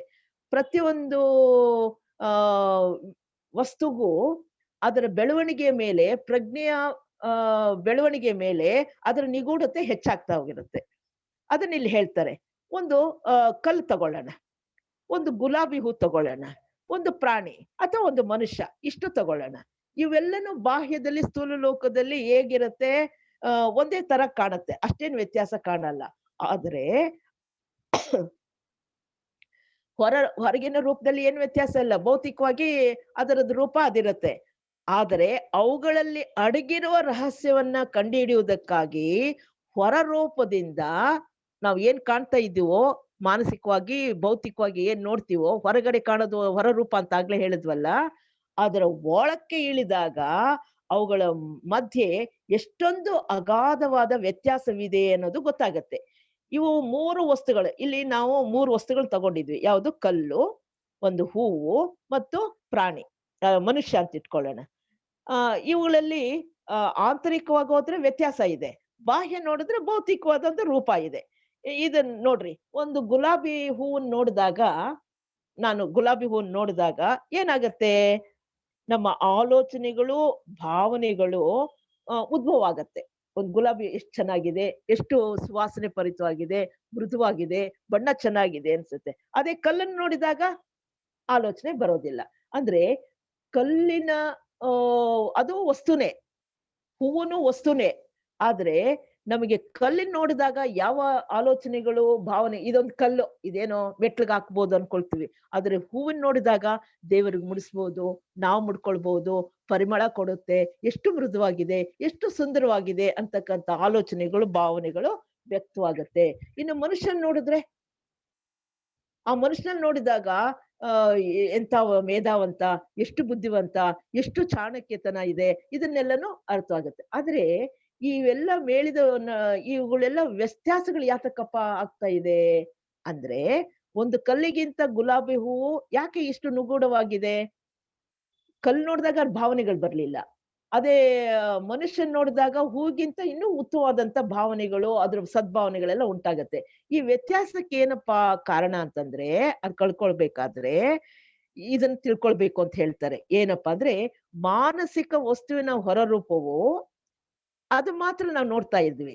ಆದ್ರೆ ಒಳಗಿನ ಸತ್ಯವನ್ನ ಒಂದು ಆವರಿಸ್ಕೊಂಡಿದೆ. ಯಾವುದು ಸತ್ಯ ಆವರಿಸ್ಕೊಂಡಿದೆ? ಆ ಹೊರಗಿನ ಕವಚ ಮನಸ್ಸಾಗಿರ್ಬೋದು, ಭೌತಿಕ ವಸ್ತು ಆಗಿರೋದ್ರಿಂದ ನಮಗೆ ತಿಳ್ಕೊಳ್ಳೋದಿಕ್ಕೆ ಆಗ್ತಾ ಇಲ್ಲ. ಈಗ ಆ ಒಂದು ನೀರಿನ ಮೇಲೆ ಹಿಮಗಡ್ಡೆ ತೇಲ್ತಾ ಇದೆ ಅಂತಂದ್ರೆ ನಮ್ಗ್ ಕಾಣೋದು ಹಿಮಗಡ್ಡೆ ಮೇಲೆ ಅಷ್ಟೇ ಕಾಣುತ್ತೆ, ಸ್ವಲ್ಪ ಕಾಣುತ್ತೆ. ಆದ್ರೆ ಇನ್ನೂ ಆಳಕ್ಕಿಳಿದು ನೋಡಿದ್ರೆ ಎಷ್ಟು ಕಾಣುತ್ತೋ ಮೇಲೆ ಅದಕ್ಕಿಂತ ಹೆಚ್ಚಾದ ಭಾಗ ನೀರಿನಲ್ಲಿ ಹುದುಗಿರುತ್ತೆ. ಈಗ ನಾವು ಯಾವುದೇ ಒಂದು ವಸ್ತುವನ್ನು ನೋಡಿದ್ರೆ ಹೊರ ರೂಪ ಸ್ವಲ್ಪನೇ ನಮ್ಗೆ ಗೊತ್ತಾಗೋದು, ಪೂರ್ಣ ಗೊತ್ತಾಗಲ್ಲ. ಅದ್ರ ಆಳಕ್ಕಿಳಿದ್ರೆ ಅಗಾಧವಾದಂತ ಸತ್ಯ ನಮಗೆ ಉಂಟಾಗತ್ತೆ. ಈ ಅಗಾಧವಾದಂತ ಸತ್ಯ, ಗುಪ್ತ ಸತ್ಯಗಳನ್ನ ವಿಜ್ಞಾನ ಕೂಡ ಸಂಶೋಧನೆ ಮಾಡಿ ತಿಳಿಸಿದೆ. ಏನೇ ತಿಳಿಸಿದ್ರು ಕೂಡ ನಾವು ತಿಳಿದಿರೋದು ಬಹಳ ಕಡಿಮೆ. ಆದ್ರೆ ಯೋಗ ವಿಜ್ಞಾನ ಸಂಯಮ ಮಾಡಿ ನಾವು ವಿಧಾನದಿಂದ ಎಲ್ಲ ವಸ್ತುಗಳಲ್ಲಿ ಕಾಣಿಸಿರುವ ಭಾಗಗಳನ್ನ, ಕಾಣಿಸದೇ ಇರುವ ಭಾಗಗಳನ್ನ ಪೂರ್ಣವಾಗಿ ಅನ್ವೇಷಿಸಲು ಸಾಧ್ಯವಾಗತ್ತೆ. ಅಂದ್ರೆ ಈ ಗುಪ್ತ ಪ್ರಪಂಚದ ಬಾಗಿಲು ತೆಕ್ಕೊಳ್ಬೇಕಾದ್ರೆ ಸಂಯಮ ಬಹಳ. ಬೀಗದ ಕೈ ಏನಪ್ಪಾ ಅಂತಂದ್ರೆ ಕಣ್ಣಿಗೆ ಕಾಣದೆ ಅಗೋಚರವಾಗಿರ್ತಕ್ಕಂಥ ಅನೇಕ ಸತ್ಯಗಳನ್ನು ತಿಳ್ಕೊಳ್ಬೇಕಾದ್ರೆ ಯಾವ್ದಪ್ಪ ಬೀಗದ ಕೈ ಅಂದ್ರೆ? ಧಾರಣ, ಧ್ಯಾನ, ಸಮಾಧಿ, ಏಕಾಗ್ರತೆನ ಏರಿಸಿದಾಗ ಉಂಟಾಗತ್ತಲ್ಲ, ಆ ಸಂಯಮನೇ ಬೀಗದ ಕೈ ಅಂತ ಇಲ್ಲಿ ಹೇಳ್ತಾರೆ. ಈ ಆದ್ರಿಂದ ಜಗತ್ನಲ್ಲಿ ಎಲ್ಲಾ ವಸ್ತುಗಳ ಅಂತಿಮ ಸತ್ಯವನ್ನ ನಾವು ಪೂರ್ಣವಾಗಿ ವ್ಯಕ್ತವಾಗ್ತಿಲ್ಲ, ಎಲ್ಲವೂ ಭಾಗಶಃ ವ್ಯಕ್ತವಾಗ್ತಾ ಇದೆ. ಈ ಸತ್ಯವನ್ನ ನಾವು ಬೇರೆ ಬೇರೆ ಘಟ್ಟಗಳಲ್ಲಿ ಪ್ರಜ್ಞೆಯ ಬೆಳವಣಿಗೆಯ ಮೇಲೆ ಅದನ್ನ ತಿಳ್ಕೊಳ್ಳೋದಿಕ್ಕೆ ಸಾಧ್ಯ ಅಂತಕ್ಕಂಥದ್ದು ಇಲ್ಲಿ ಒಂದು ಚಿತ್ರ ತೋರಿಸಿದ್ದಾರೆ. ನಾನು ಹೆಂಗ್ ತೋರಿಸ್ಲಿ?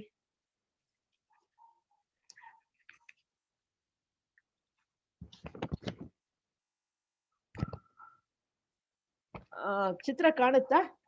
ಅದನ್ನ ತೆಗೀರಿ.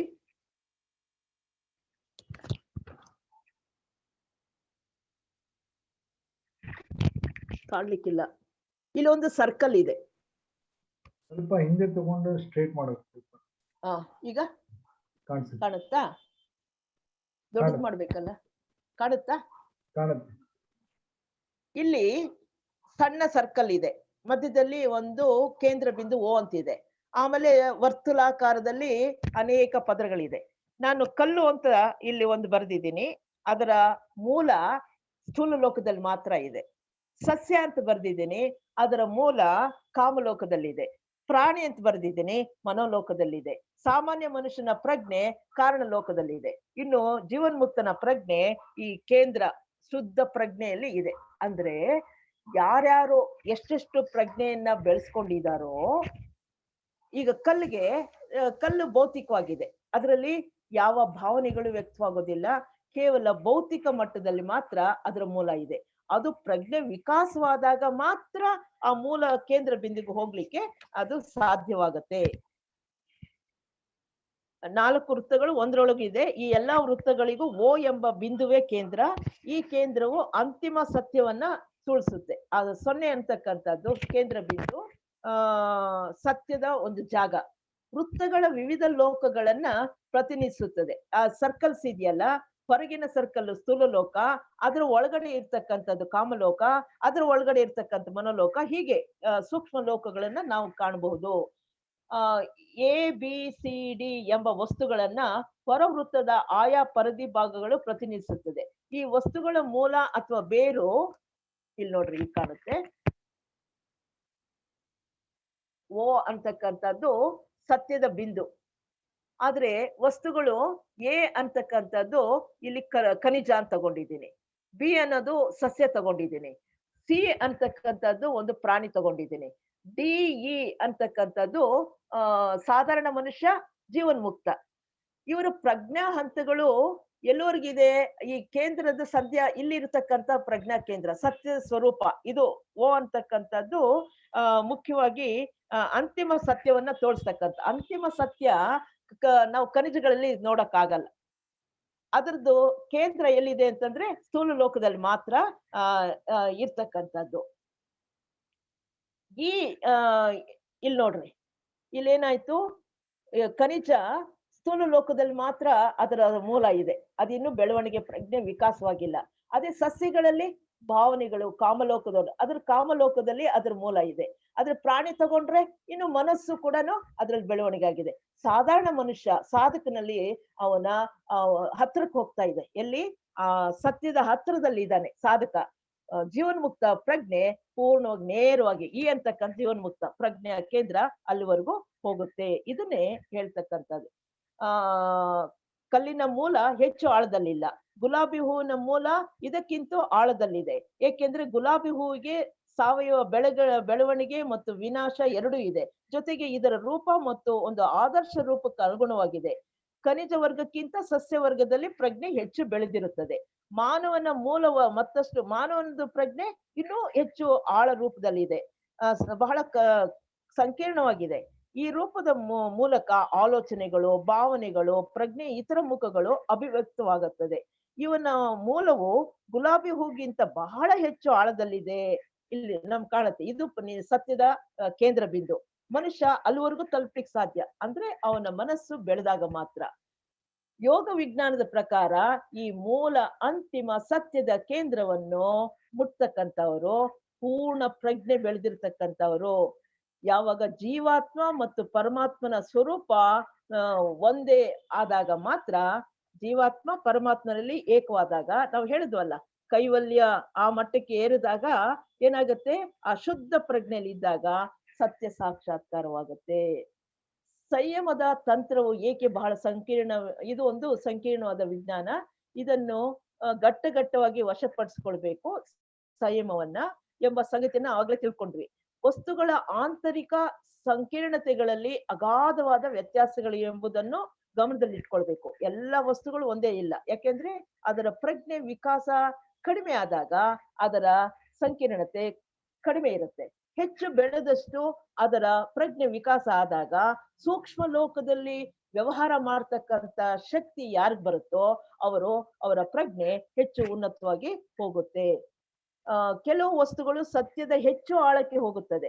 ಆದ್ದರಿಂದ ಈ ವಿವಿಧ ವಸ್ತುಗಳ ನಿಗೂಢತೆಯನ್ನು ಅರಿಯಲು ಮಾಡುವ ಸಂಯಮವು ಎಲ್ಲಾ ವಸ್ತುಗಳಿಗೂ ಏಕರೀತಿಯಾಗಿರುವುದಿಲ್ಲ.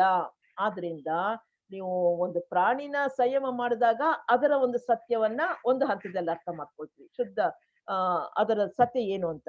ಅದೇ ಮನುಷ್ಯನ ಮಟ್ಟ ಏನೇನು ವಿಚಾರದಲ್ಲಿ ಹೇಳಿದಾಗ ಯಾರು ಜೀವನ್ಮುಕ್ತ ಆಗಿರ್ತಕ್ಕಂಥವನು ಏನ್ ಮಾಡ್ತಾನೆ, ಪ್ರಯತ್ನವಿಲ್ಲದೆ ಆ ಸತ್ಯವನ್ನ ತಿಳ್ಕೊಳಕ್ಕಾಗತ್ತೆ. ಸಾಧಾರಣ ಮನುಷ್ಯ ಬಹಳ ಸಾಧನೆ ಮಾಡಿ ಅದ್ರ ವಿಚಾರ ಸಮಾಧಿ ಸ್ಥಿತಿಗೇರಿ ಅದನ್ನ ತಿಳ್ಕೊಳ್ಳೋದಿಕ್ಕೆ ಸಾಧ್ಯವಾಗುತ್ತೆ. ಈ ರೀತಿ ಯೋಗ ಸೂತ್ರಗಳ ಪರಿಭಾಷೆಯಲ್ಲಿ ಹೇಳುವುದಾದರೆ, ಸಂಯಮದ ಮೂಲಕ ವಿವಿಧ ಘಟ್ಟಗಳನ್ನ ತಲುಪಲು ಸಂಪ್ರಜ್ಞಾತ ಸಮಾಧಿಯ 4 ಘಟ್ಟಗಳನ್ನ ದಾಟಿ, ನಾವು ಆಗ್ಲೇ ವಿವರಣೆ ಕೊಟ್ವಲ್ಲ, ಈ 4 ಘಟ್ಟ ರೂಪಲೋಕ, ಅರೂಪಲೋಕ, ಬುದ್ಧಿಲೋಕ ಮತ್ತು ಆತ್ಮಲೋಕ, ಈ ಲೋಕಗಳಿಗೆ ಪ್ರಜ್ಞೆಯನ್ನ ಏರಿಸಿ ಅಲ್ಲಲ್ಲಿ ವಿಚಾರಗಳನ್ನ ಅರ್ಥ ಮಾಡ್ಕೊಂಡಾಗ ಅಲ್ಲಿ ಸಂಪ್ರಜ್ಞಾತ ಪ್ರತ್ಯಯ ಇದ್ರೆ ಸಂಪ್ರಜ್ಞಾತ ಸಮಾಧಿ, ಅದು ಲೈವ್ ಆದಾಗ ಅಸಂಪ್ರಜ್ಞಾತ ಸಮಾಧಿ ಅಂದ್ರೆ ಅಲ್ಲಿ ಪ್ರತ್ಯಯ ಇರೋದಿಲ್ಲ.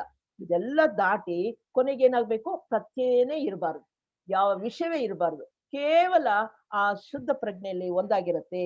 ನಿರ್ಬೀಜ ಸಮಾಧಿಯ ಘಟ್ಟವನ್ನ ತಲುಪಿದಾಗ ಈ ಗುಪ್ತ ವಿದ್ಯೆಯ ಪ್ರಕಾರ ಏನಾಗತ್ತೆ, ಪ್ರಜ್ಞೆ ಸೂಕ್ಷ್ಮವಾದ ಉಪಾಧಿಗಳಲ್ಲಿ ಕೆಲಸ ಮಾಡಲು ಶಕ್ತಿ ಆಗುತ್ತೆ. ಮೊದಲು ಸೂಕ್ಷ್ಮ ಉಪಾಧಿಗಳಲ್ಲಿ ಕೆಲಸ ಮಾಡಲು ಶಕ್ತಿ ಆದಾಗ ಮಾತ್ರ ಈ ಘಟ್ಟಗಳನ್ನ ದಾಟಿ ಆ ಚಿತ್ತದಲ್ಲಿ ಇರ್ತಕ್ಕಂಥ ಆಳವಾದ ಮಟ್ಟಗಳಿಗೆ ತೂರ್ಕೊಂಡು ಹೋಗಿ ಆ ಸತ್ಯವನ್ನ ತಿಳ್ಕೊಳ್ಳೋದಿಕ್ಕೆ ಸಾಧ್ಯವಾಗುತ್ತೆ.